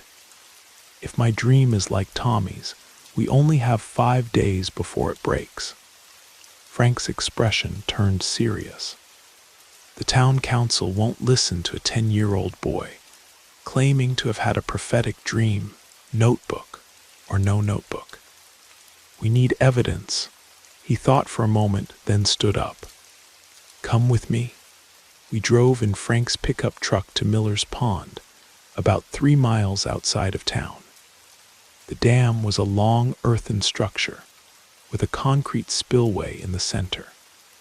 Even to my untrained eye, it looked old and poorly maintained, with vegetation growing along its sides and cracks visible in the concrete. Frank parked at a small lot near the dam, and we walked along its top. "I've been fishing here since I was a boy," he said. "Always thought this dam looked sketchy, but nobody ever listens to the school janitor about civil engineering." He stopped at a particularly overgrown section and knelt down, pulling away some of the vegetation to reveal a large crack in the structure. Water was already seeping through it. "This doesn't look good," he muttered. "Not good at all." He took pictures with his phone, then led me back to the truck. "I've got a buddy who works for the state environmental office," he explained as we drove back to town. "Retired engineer. If anyone will take this seriously, it's him." Over the next 2 days, Frank worked his connections while I tried to act normal around my parents. It wasn't easy. I jumped every time it rained, and I kept checking the weather forecast, which indeed predicted heavy storms in 4 days' time. On the 3rd day, Frank called our house, asking to speak to my dad. "Principal Miller," he said, formal in a way that suggested this was an official call. "The state engineering inspector is at the dam at Miller's Pond. He's declaring it unsafe and recommending immediate evacuation of the low-lying areas of town, including the school." My dad's face went pale as he listened. "I understand," he said finally. "I'll call an emergency staff meeting right away." What followed was a whirlwind of activity. As the new principal, my dad was suddenly at the center of the town's emergency response. The school was closed. Families in the flood zone were evacuated to the high school gymnasium, and sandbags were distributed to businesses in the town center. The heavy rains came as predicted, but thanks to the early warning, no lives were lost when the dam finally gave way. The school suffered significant damage, as did many businesses, but it could have been much worse. In the aftermath, as the town began to clean up and rebuild, I waited for my next dream of the storyteller. But it didn't come. Nights passed, and my sleep was dreamless, or filled with ordinary dreams that faded upon waking. I continued to read Tommy's journal, looking for clues. Near the beginning, before he started recording his dreams of the storyteller, there was an entry that caught my attention. "Mom says our new house is special because it sits at the intersection of 2 ancient paths. The natives who lived here before believed such places were thin spots between worlds. I think that's neat." I asked Frank about this, and he confirmed that the Jenkins house, our house, was built at a spot the Mohican people considered sacred ground, a place where the veil between the physical and spirit worlds was especially thin. "Maybe that's why only certain people can see the storyteller," Frank suggested. "People with 1 foot in each world, so to speak." "But why has he stopped visiting me?" I asked. Frank thought about it. "Tommy's visits stopped too, around the time he turned 13. Maybe you only get a certain number of stories. Maybe you've done what you needed to do." I wasn't sure if I felt relieved or disappointed. Part of me was glad to be free of the burden of knowing what might happen before it did. Another part missed the connection to something beyond the ordinary world. As the weeks passed and summer began, I settled into life in Berkshire. I made friends at summer programs, explored the woods around our house, and gradually, the storyteller began to feel like a distant dream. Tommy's journal stayed hidden in my closet, a reminder that it had all been real. Then, on the last day of summer, before school was set to begin in our newly repaired building, I found a small package on our front porch, addressed to me. Inside was a carved wooden mask, miniature in size, but unmistakably like the one worn by the storyteller. With it was a note written in familiar, careful handwriting. "Noah, I heard about what happened with the dam. It seems we share a connection. I've been monitoring news from Berkshire since my parents sold the house, wondering if whoever moved in next might experience what I did. The storyteller doesn't visit me anymore, but I've never forgotten him. The stories he tells don't have to be tragedies. Sometimes they're warnings we're meant to heed. Sometimes they're gifts. Keep the mask as a reminder. You never know when you might need to listen to another story. Thomas Jenkins, Ph.D., Department of Theoretical Physics, MIT. I hung the mask on my bedroom wall, a reminder of the thin places between worlds and the stories that haven't happened yet, but might. Sometimes, on the edge of sleep, I think I hear the rustling sound of pages turning, and I wonder what story will be told next.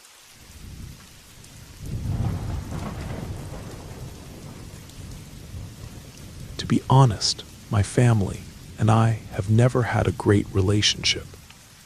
I mean, I wouldn't say it was necessarily bad, but I would never go out of my way to spend time with my parents or brother.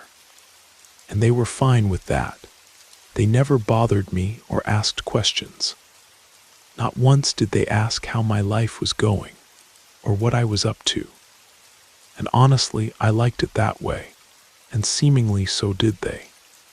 This is why I found it bizarre when I heard a knock on my bedroom door, followed by my mother seeking permission to come in. Strange. I'm not saying my mother had never come into my room before, but at 9:00 at night. Never. To her credit, she actually waited for me to answer before coming in. And even then, she just poked her head around the door until I told her she could properly come inside. My name is Lily Davidson, and up until 3 weeks ago, my life in Harbor Point, Maine had been perfectly, wonderfully ordinary. My father, James, is a marine biologist at the local research center. My mother, Alina, is an artist who specializes in seascapes and foggy landscapes, which are plentiful in our little coastal town. My younger brother, Ethan, is 14 and obsessed with video games and drones. And me, I'm 17 and counting the days until I can escape to college somewhere, anywhere, away from the constant fog and the sound of foghorns that have been the soundtrack to my entire life. My doorway sits directly behind my desk, where I am almost always sitting. In fact, it is where I am sitting right now, working on my college application essays. When I am facing away from the desk and toward the door, I have my bed on my left and a window on my right with a full-length blind to block the view of the old lighthouse that stands about a quarter mile from our house. My mom decided she needed to sit on my bed, a clear indication she was staying longer than I perhaps would have wanted her to. Then again, it's my mom. I could hardly ask her to leave, could I? My first thought was that someone had died, a relative maybe, or a friend. Then again, I am not particularly close to any relatives, and Mom would be the last to hear about my friends. So what could be so important? For a while, she just looked at me, which definitely didn't help my theory of someone having died. That said, she didn't look sad, just curious. Yeah, curious is definitely the word. I decided something needed to be said. Has someone died? I asked her. Yeah, I know what you're thinking, not the most subtle of approaches. But to be honest, I was just creeped out and wanted her to say something, anything. No, she replied in the most monotone way I have ever heard anyone speak, let alone my mother. By this stage, I knew something was wrong, but what? Was she ill, maybe? Maybe she doesn't love me anymore. All right, that was silly. But you know how strange things can run through your head when a great sense of panic washes over you. Is there anything you want to talk about, Mom? I know we don't exactly talk a lot, but obviously you have come in here for a reason, I asked. simply to break the silence that had occupied around 90% of our current interaction. I waited for a response. It was obvious she was thinking of an answer, although in a strange way, it didn't appear as though she was looking for how to word her answer, but more like she was looking for any answer at all, as though words themselves were escaping her. This is the point I began to freak out. Before, I was just worried about what she needed to tell me, but now I was full-blown panicking. What if Mom wasn't here to tell me something was wrong with someone else? What if something was wrong with her? That's when the tapping started. Not a heavy or annoying tapping, not even a persistent tapping, just an occasional, very gentle tap against the window to my right, the one leading to the view of the lighthouse. It was once at first, in the time my mom was thinking of a response to my question. It was a sort of gentle thunk with a gradual decrease in volume, as though something was being allowed to slide down the glass slowly, decreasing in pressure. I ignored it. The thing with growing up near the coast is that you learn to ignore all those annoying little noises. Gulls tapping on windows, branches scraping in the wind, the constant dripping from the eaves after rain. At 17, I was used to brushing these things off. They never turn out to be worth a worry. My mom finally found some words. She stopped talking and turned her head to the side, as if listening. There was another tap at the window. Her head snapped back. I wanted to see you. I heard someone whisper something, and my mom seemed to realize what she'd said and quickly corrected herself.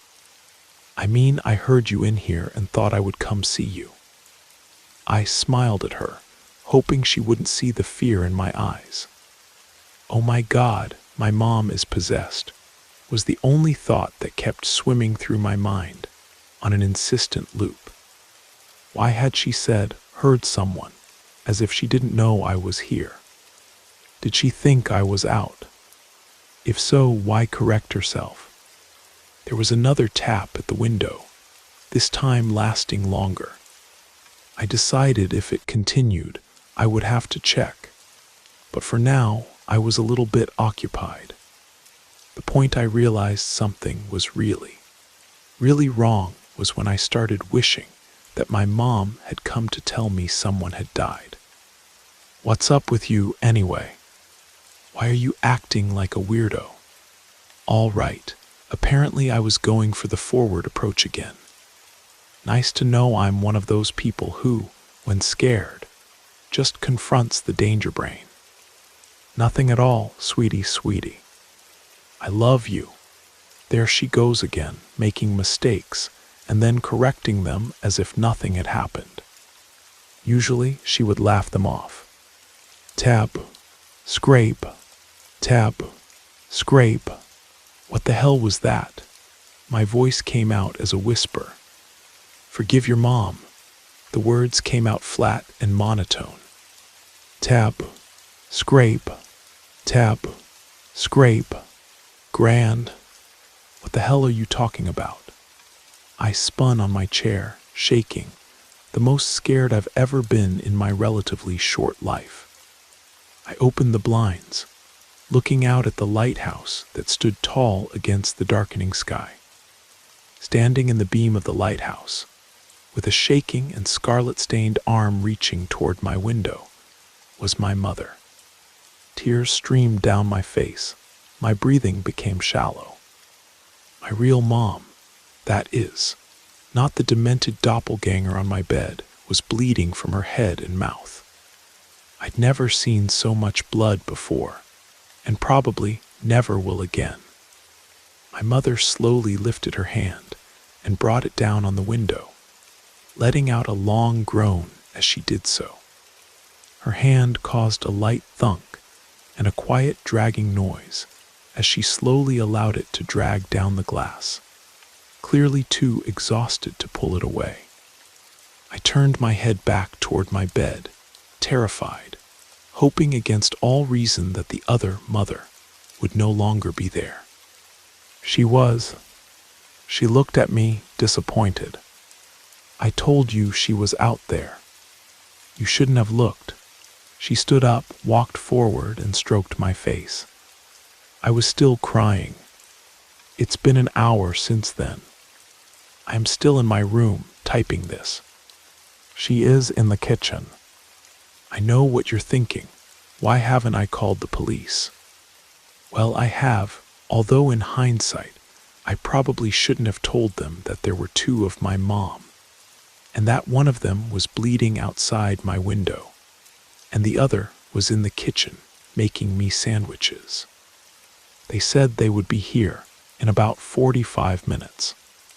Within that time, my mother has dragged my real mother's body into the kitchen and locked my bedroom door, which I always said should not be something that is possible from the outside.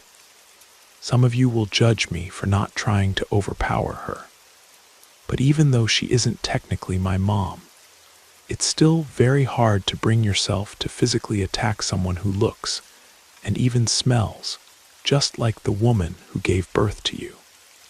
Imagine punching your mom in the face, and then tell me you would have done things differently. You may also be wondering why I have decided to write this down. Well, with the police not exactly believing my story, I decided that I needed to record it somewhere.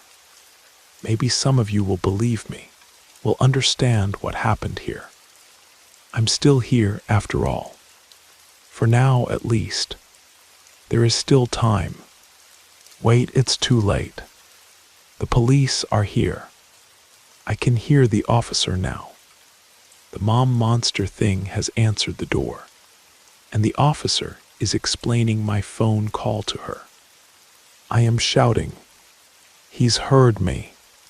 He says he is coming now. He is screaming loudly. I can hear someone coming down the corridor. It's him. He's asking if I need help. Wait. No. He said, do someone need help? The following is the account of James Davidson, Lily's father, compiled from his statements to police and journal entries found in his study. We've always known our family wasn't like others. Ever since my great-great-grandfather, Jeremiah Davidson, built the Harbor Point Lighthouse in 1872, our bloodline has been marked. The locals call it the Lighthouse Keeper's Site, a gift or curse, depending on who you ask. It started with Jeremiah's daughter, Martha, who fell from the lighthouse tower during a storm. She survived, but afterward she could see things that weren't there, or rather, things that shouldn't be there. She would speak to relatives long dead, warn of ships that would wreck days later, and describe versions of her family members that scared the local townsfolk. The doctors at the time called it brain damage from the fall. The fishermen's wives called it the second sight. But within our family, we came to understand it as something else entirely. The ability to see across the thin places where different possibilities meet. The gift has appeared sporadically in our family, always after an accident or trauma, always in the women, and always connected to the lighthouse. My grandmother had it. My sister had it briefly before she moved away from Harbor Point, seemingly leaving the gift behind. And now it seems my Lily has it too. 3 weeks ago, Lily was helping me maintain some of the research equipment we keep in the old lighthouse. The fog was coming in thick, one of those pea soup days when you can't see your hand in front of your face. I warned her to be careful on the stairs, but you know teenagers. She was hurrying, texting her friends, not watching her step. She fell from the second landing. The doctors at Portland General said she was lucky, a concussion, some bruising, but no lasting damage. They discharged her that same night. But Alina and I knew better. We watched for the signs. They started small. Lily calling her brother by our grandfather's name, setting the table for 5 when there were only 4 of us, looking puzzled when her mother entered a room, as if she'd already been speaking with her. Then the more troubling behaviors began. Conversations with empty chairs, screaming at reflections in windows, and finally, the most terrifying development, seeing alternate versions of us. From what my grandmother explained to me years ago, those with the gift don't just see ghosts or spirits as most people imagine. They see possibilities, versions of people and places that exist in what scientists might call parallel universes. The versions that split off at decision points, the lives we might have lived if we'd made different choices. And for some reason, the lighthouse acts as a beacon for these possibilities, drawing them close, making them visible to those with the gift.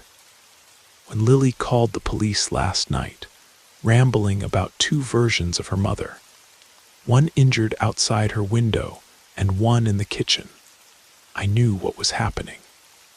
What the officer heard when Lily shouted for help was not, "Do someone need help?" but rather Lily's own voice layered with another version of herself, a version perhaps where English wasn't her first language, or where she'd suffered a different kind of injury. Alina and I have tried to explain to the police, but how do you tell them your daughter is seeing across realities? That the blood they found on Lily's window might not even exist in our version of the world. They've taken her to the psychiatric ward at Portland General for evaluation. The doctors speak of trauma-induced psychosis, of medication and therapy. They nod sympathetically when I try to explain our family history, clearly thinking I'm feeding into her delusions. But I know better. I've started researching quantum physics, theories of the multiverse, anything that might help me understand what Lily is experiencing. I've reached out to my sister in Boston, who managed to leave the gift behind. And I'm renovating the lighthouse keeper's cottage, preparing it for Lily to move into when she returns. Because she will return. And when she does, she'll need to learn what my grandmother learned. How to navigate the versions, how to distinguish our reality from the others, and most importantly, how to close her mind to the possibilities that should remain unseen. The Davidson family gift doesn't have to be a curse. With the right guidance, Lily might even find a way to use it to help people, to understand our world in ways others cannot. But first, she needs to come home, to the lighthouse that has watched over our family for generations. And I need to make sure that, when she does, it's only our version of Alina that greets her at the door. Dr. Catherine Murray's notes, Portland Psychiatric Center patient. Lily Davidson, 17 diagnosis. Post-concussive syndrome with psychotic features week 3 of treatment. Lily's condition continues to improve with medication and therapy. Her delusions about multiple versions of her family members have decreased in frequency, though she still reports occasional glimpses of what she calls other possibilities. Most interesting is her consistent reference to the lighthouse near her home. According to Lily, when the lighthouse beam sweeps past her window, the boundaries between what she perceives as different realities become visible to her. This suggests her delusions may be triggered by the rhythmic light pattern, perhaps due to some form of temporal lobe irritation caused by her fall.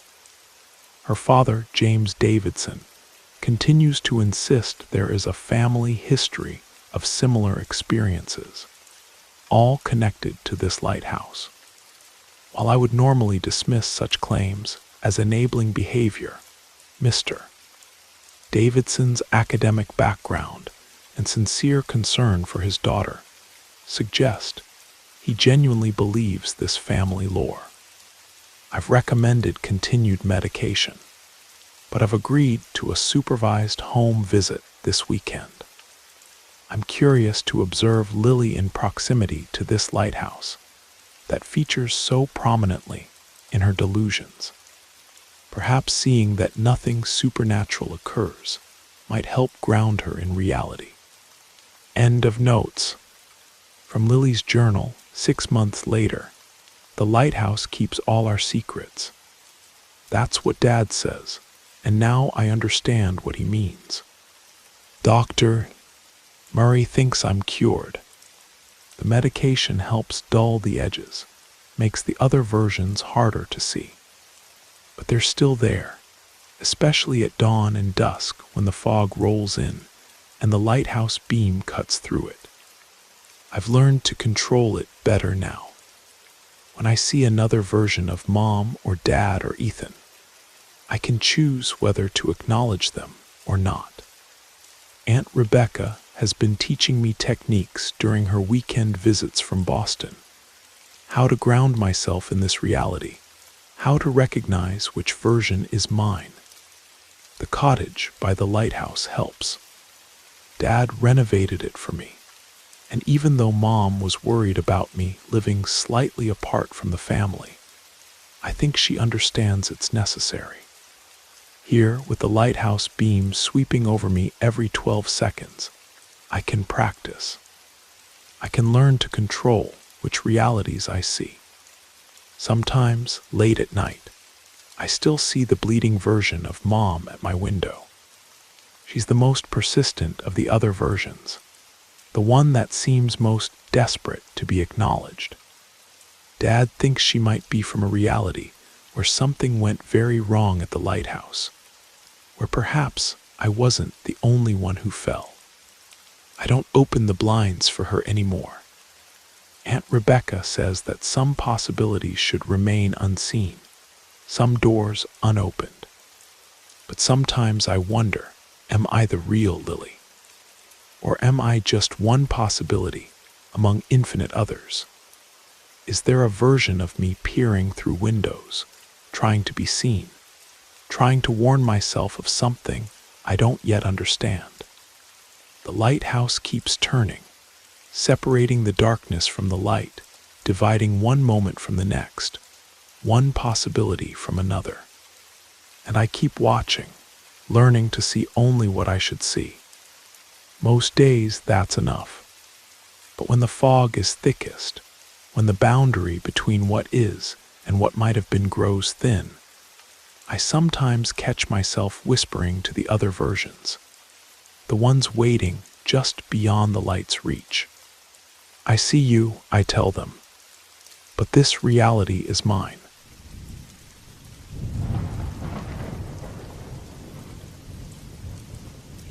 I live in Svartisen Research Station, and nothing has ever happened here worth writing about.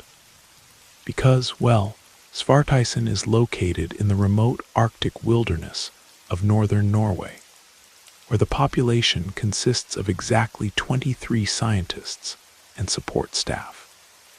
11 days ago, on the 3rd of March, an older woman who runs the biochem lab in the East Wing was found unconscious in her bathroom by a colleague who was checking why she hadn't shown up for the morning briefing. The staff were really agitated and told security that Dr. Kovic, the unconscious woman, had been acting disoriented and complaining of migraines before she collapsed in her washroom. Sad and unpleasant, but not really news when you're stationed at the edge of the world. But a day later, one of the junior lab assistants developed a rash and started bleeding from her ear. She was flown out to Tromsø immediately, but died 12 hours later. Within the next few days, 2 other researchers from the same lab also showed similar symptoms. This started a storm in our small research community. In a facility with only 23 people, attempts to keep information contained and maintain calm were an utter failure. It was on the emergency channels by the following day. 9 people who had been in contact with the affected lab team also started exhibiting similar symptoms. None lasted more than a few days. By last Friday, 18 people across the station who had indirect contact with the lab team were reported missing or dead of natural or unknown causes. All had exhibited similar symptoms just before their deaths. It was at this point that I became directly affected. My colleague, Christoph, returned from the medical unit in a complete wreck. He had gone to assist with testing samples from the ill researchers, and upon arriving, had been informed that both the doctor and 2 nurses had died. Everything I just told you was relayed to me by Christoph. I fact-checked what I could. Christoph was literally hysterical. He was speaking a full octave higher than usual and at twice the speed. I have never seen him act like that before. His shoulders and arms had bruises so big I thought maybe he'd been in an accident on the way back from the medical unit. He told me he didn't know where he'd got them, and I tried to put him to bed. He freaked out and started screaming at me that the room was too hot. I took his temperature, which was 102.8 degrees F. I convinced him to rest, and I fell asleep in a chair shortly after, waiting for a call back from the station's emergency response team. I woke up to my satellite phone going off. I had 7 messages from colleagues, all reporting the same thing. Multiple staff members were being found dead all over the station. Blood, bruises, nails, and teeth missing, hair ripped out. Depending on who you were talking to, the number of dead ranged from 14 to 20. In a state of complete shock, I did the only thing I could do well on autopilot. I wrote a report about it for the station's internal communications. I made some calls around the facility, but my usual contacts weren't answering. I went to check on Christoph, and he was bleeding from his ear heavily. Between that and the bruising, I started to wonder if these were actually lab accidents at all. I called the medical unit, but no one picked up. I didn't want to risk going out into the facility. I then tried the emergency channel, which also rang endlessly. I called the one member of the security team I knew personally, and she told me that they were reporting the central medical unit was running a skeleton crew, because most of the medical staff had either fallen ill or been found dead in their quarters. She said she'd seen what looked like a military transport aircraft land on our emergency runway. I woke up the next morning and Christoph was gone. I don't know where he is, and I'm too scared to go looking for him. I have called the Norwegian Polar Institute multiple times, but every time I call, the same woman answers. The first time, she took a statement and said they'd get back to me. Every subsequent time I've called, she immediately puts me on hold. She never comes back to the line. This morning, my contact on the security team finally called me back. She told me the death toll was incalculable at this point, and that they are being frozen out by both the Norwegian government and what appeared to be international agencies. With one exception, 2 people from the WHO showed up yesterday. My contact overheard them talking about Dr. Kovik's adaptive biology research as if it were relevant. She doesn't know if it is, but she hopes I can make something of it. I can't. I don't know about what's happening at the facility level, but my estimation of station casualties is around 20 dead after showing the same symptoms. I haven't seen any of this in the news, which I've been frantically monitoring via satellite. Why not? We have been told the safest place for us right now is inside our individual quarters, with the ventilation systems shut off. I haven't seen a person walk past my window in 2 days. I'm scared. Christophe is still missing, but I'm too afraid to look for him or go into the room where he was sleeping. My hair is falling out from stress. I've been chain smoking like crazy. This morning, I noticed a bruise on my arm. I know my immune system is compromised from the stress and lack of sleep, and I'm too afraid to leave my quarters. I called my parents in Stockholm and left a message, but they haven't called back. The last I heard from my contact on the security team was Saturday morning. She texted to tell me they had started to find bodies lying in the corridors. No one is bothering to collect them anymore. I responded, but she never texted back.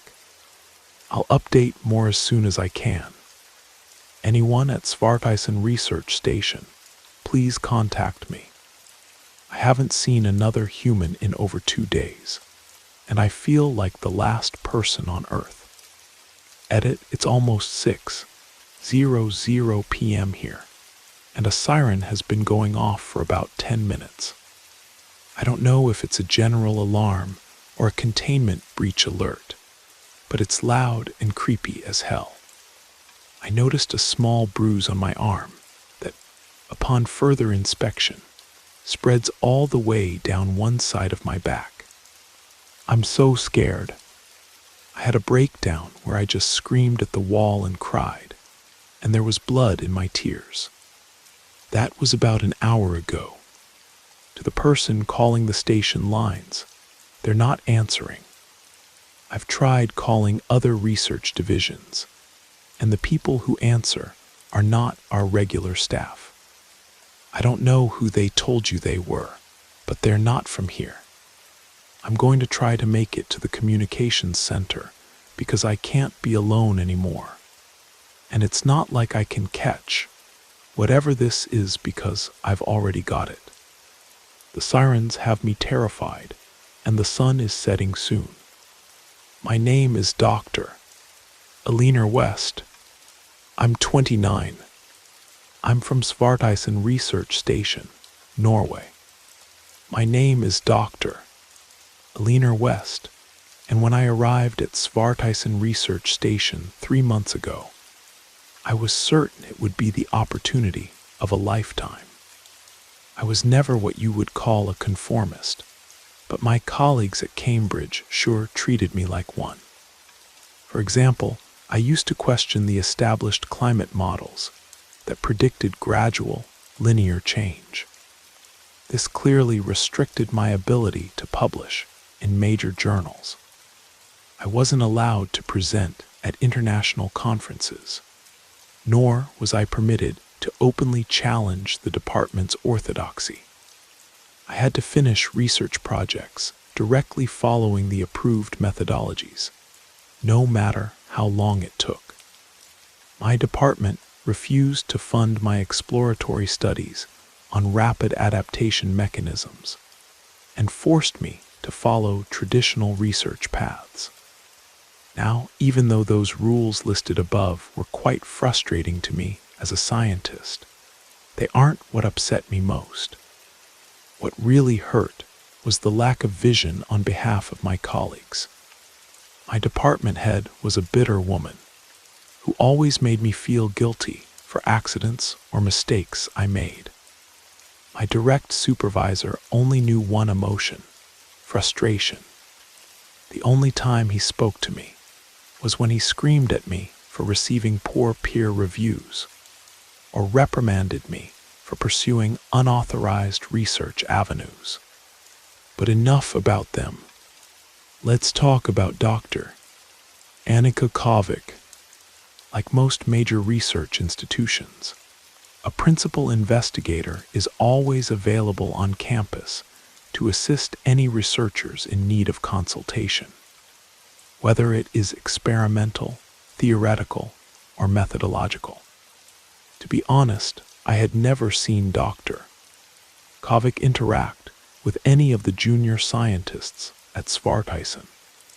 Every day, I would walk past her lab on my way to the atmospheric monitoring station and peek through the lab's little window.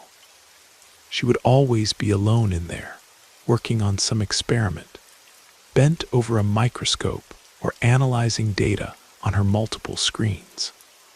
I guess most researchers were too afraid to speak about their problems to a scientist of her caliber. For this reason, it took me 3 weeks to muster enough courage to go into her lab. March 2nd was the day I decided to voice my concerns to Dr. Kovic. During my lunch break, I stood in front of her laboratory door and knocked. Through the window, I could see her raise her head, smile, and motion for me to come in. I did. She greeted me by introducing herself and asking for my name. Dr.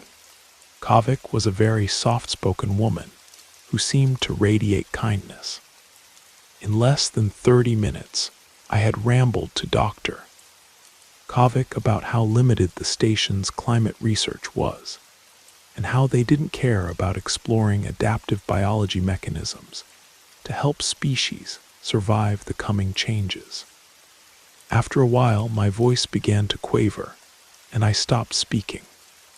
The senior scientist listened patiently to my whole spiel, arms folded and head nodding. I half expected her to begin talking about how everything I had just said was unrealistic, and that the station's protocols were there for a reason. Blah, blah, blah. But she didn't. Dr. Kovic leaned towards me with a grin on her face and said, "You know, I'm leading the most important research project in the world. I promise you we are addressing these very issues."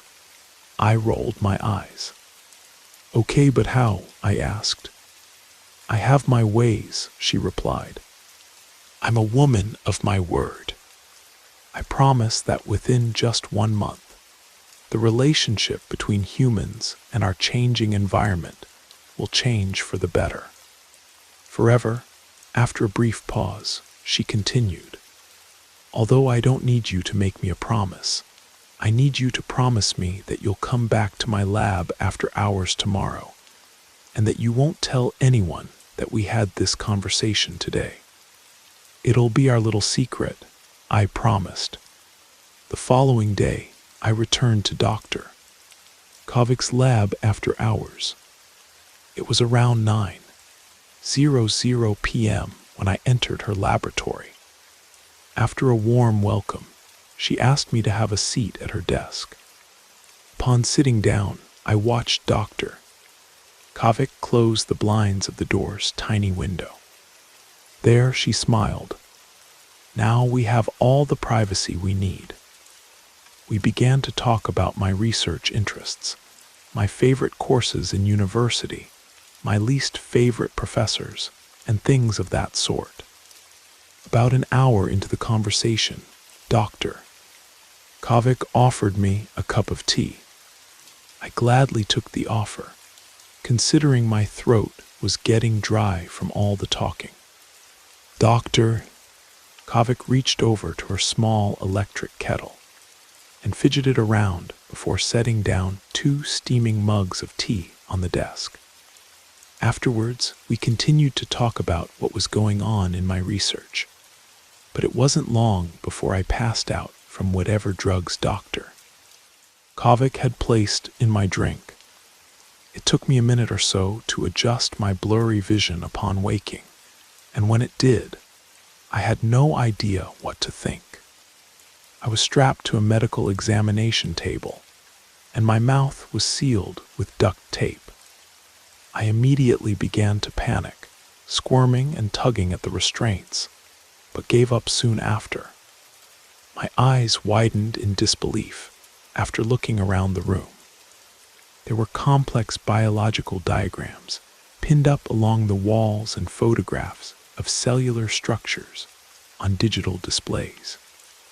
In the middle of the room was an advanced medical monitoring system and various scientific equipment I didn't recognize, all surrounding the table I was strapped to. I didn't know what to think. Here I was in a hidden laboratory filled with equipment most scientists would die to work with. I would have probably cried from joy had I not been strapped to an examination table. My stomach sank once again as the door opened and Dr. Kovic walked inside, followed by 2 colleagues in hazmat suits. She sat down on the edge of a stool next to me. "Now listen," she said.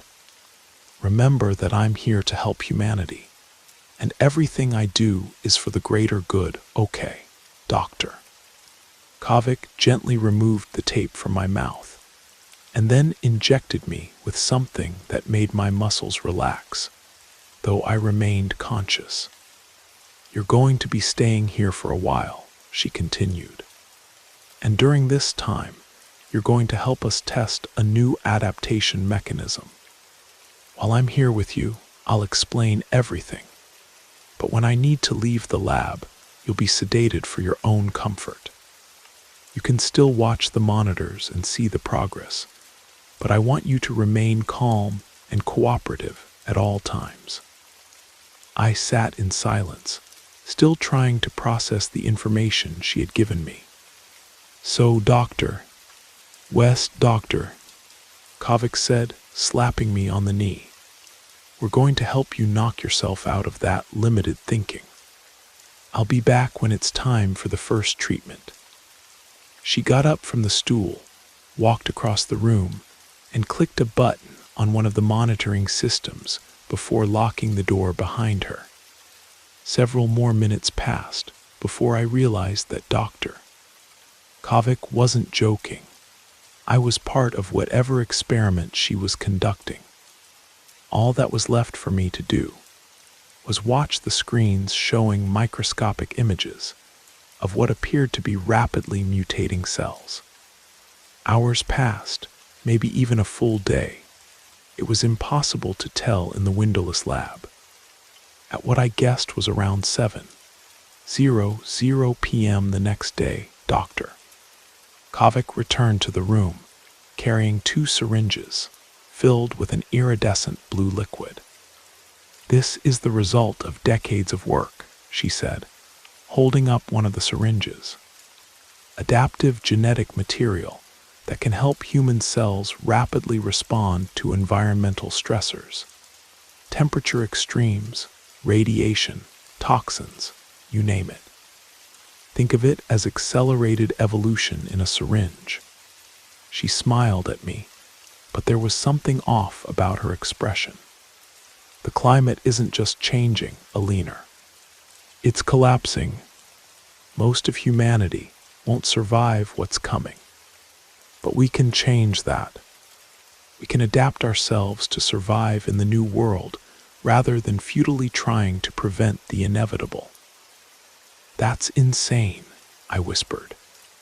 "You can't just inject unproven genetic material into humans."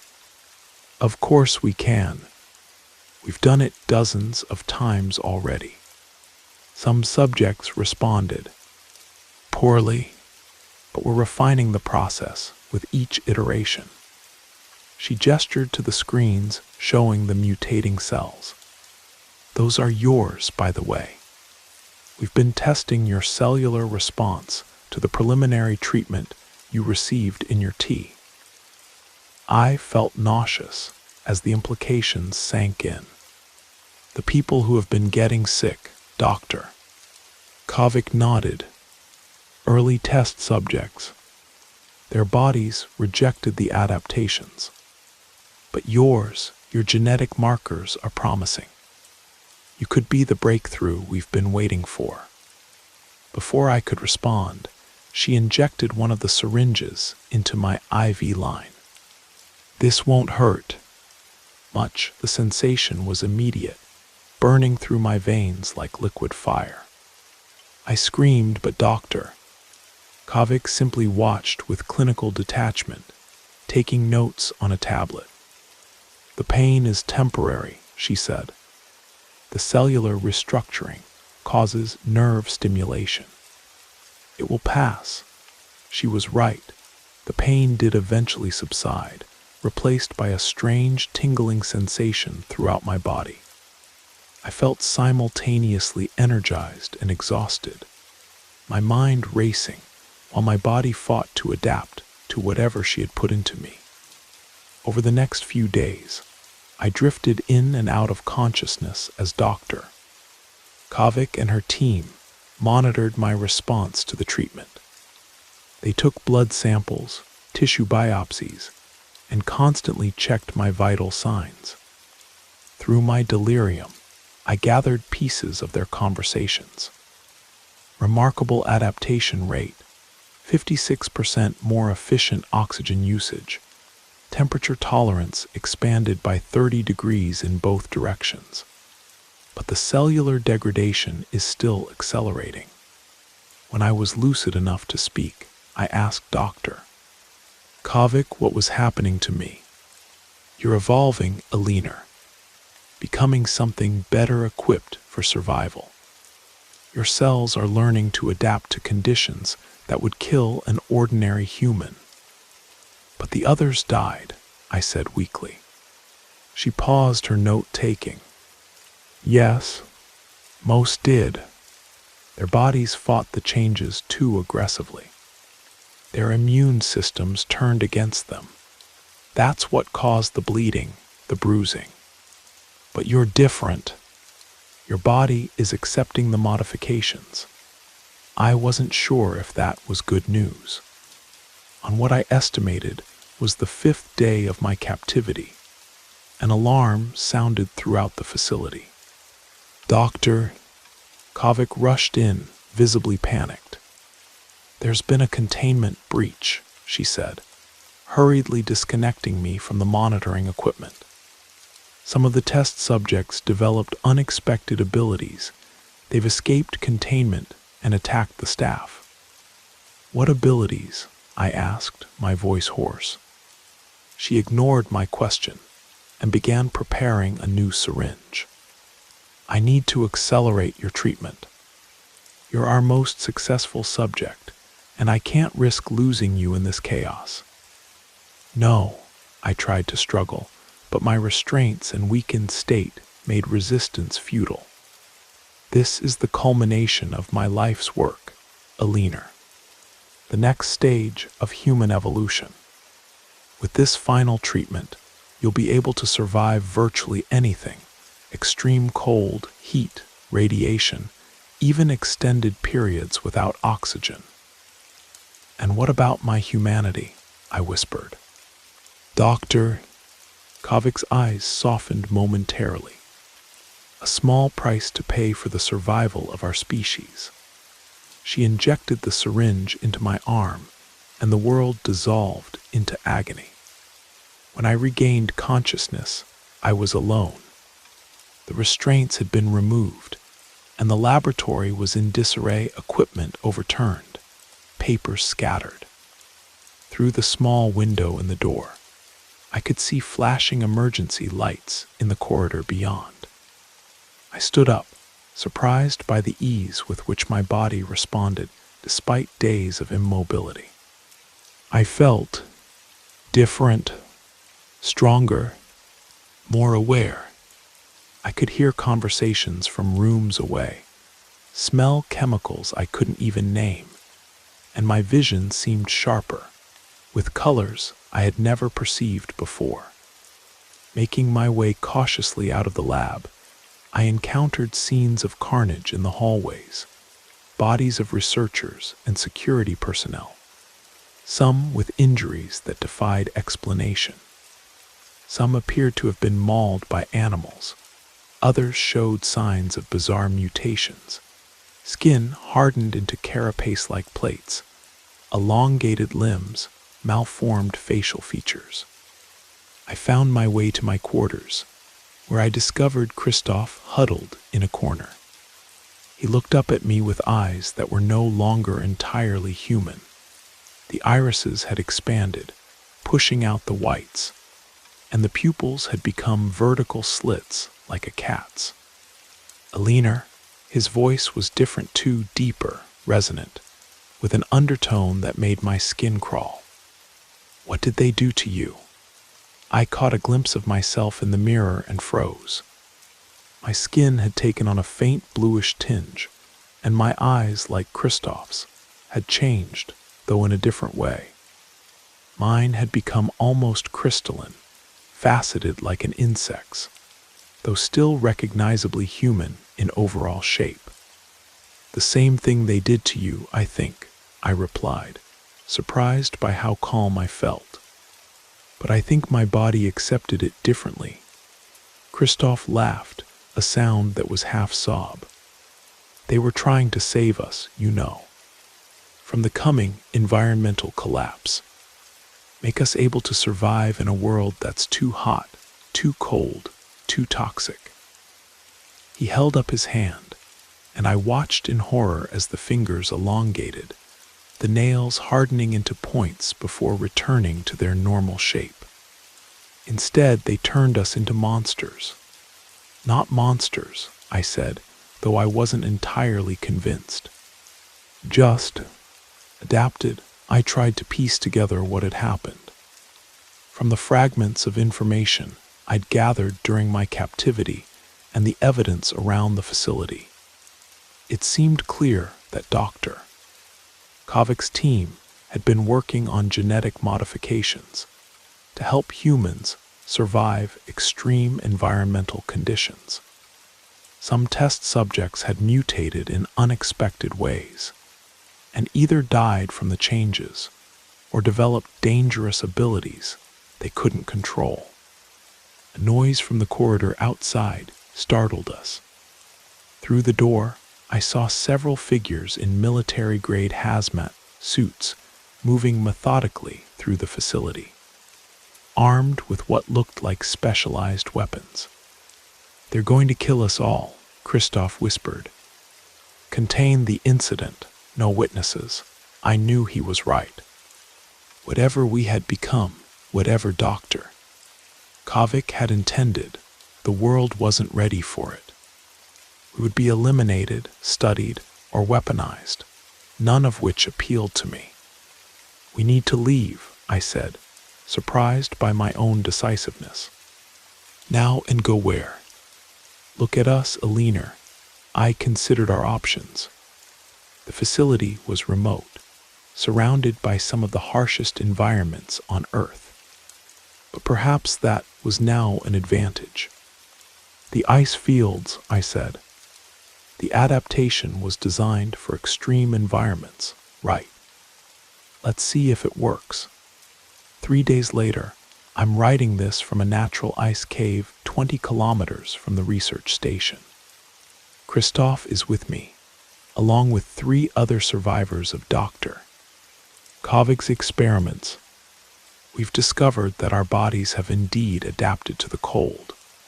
We can withstand temperatures that would kill an ordinary human in minutes.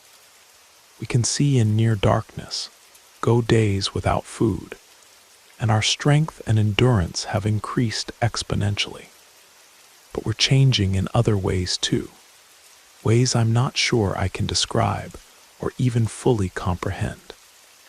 Our thoughts sometimes flow together, as if the barriers between our minds are thinning.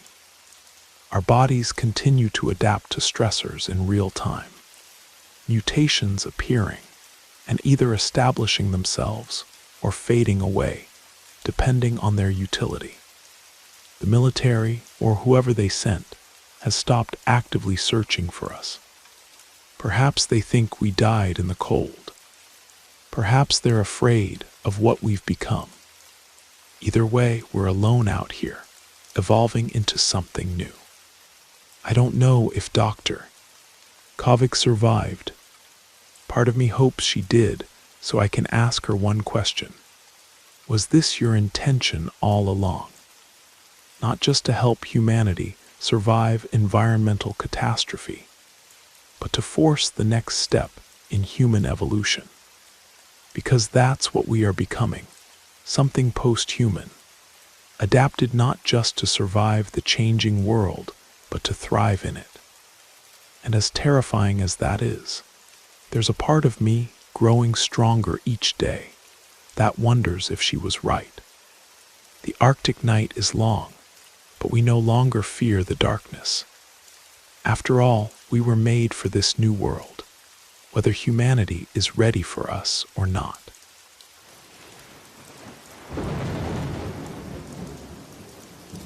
You made it to the end of the stories.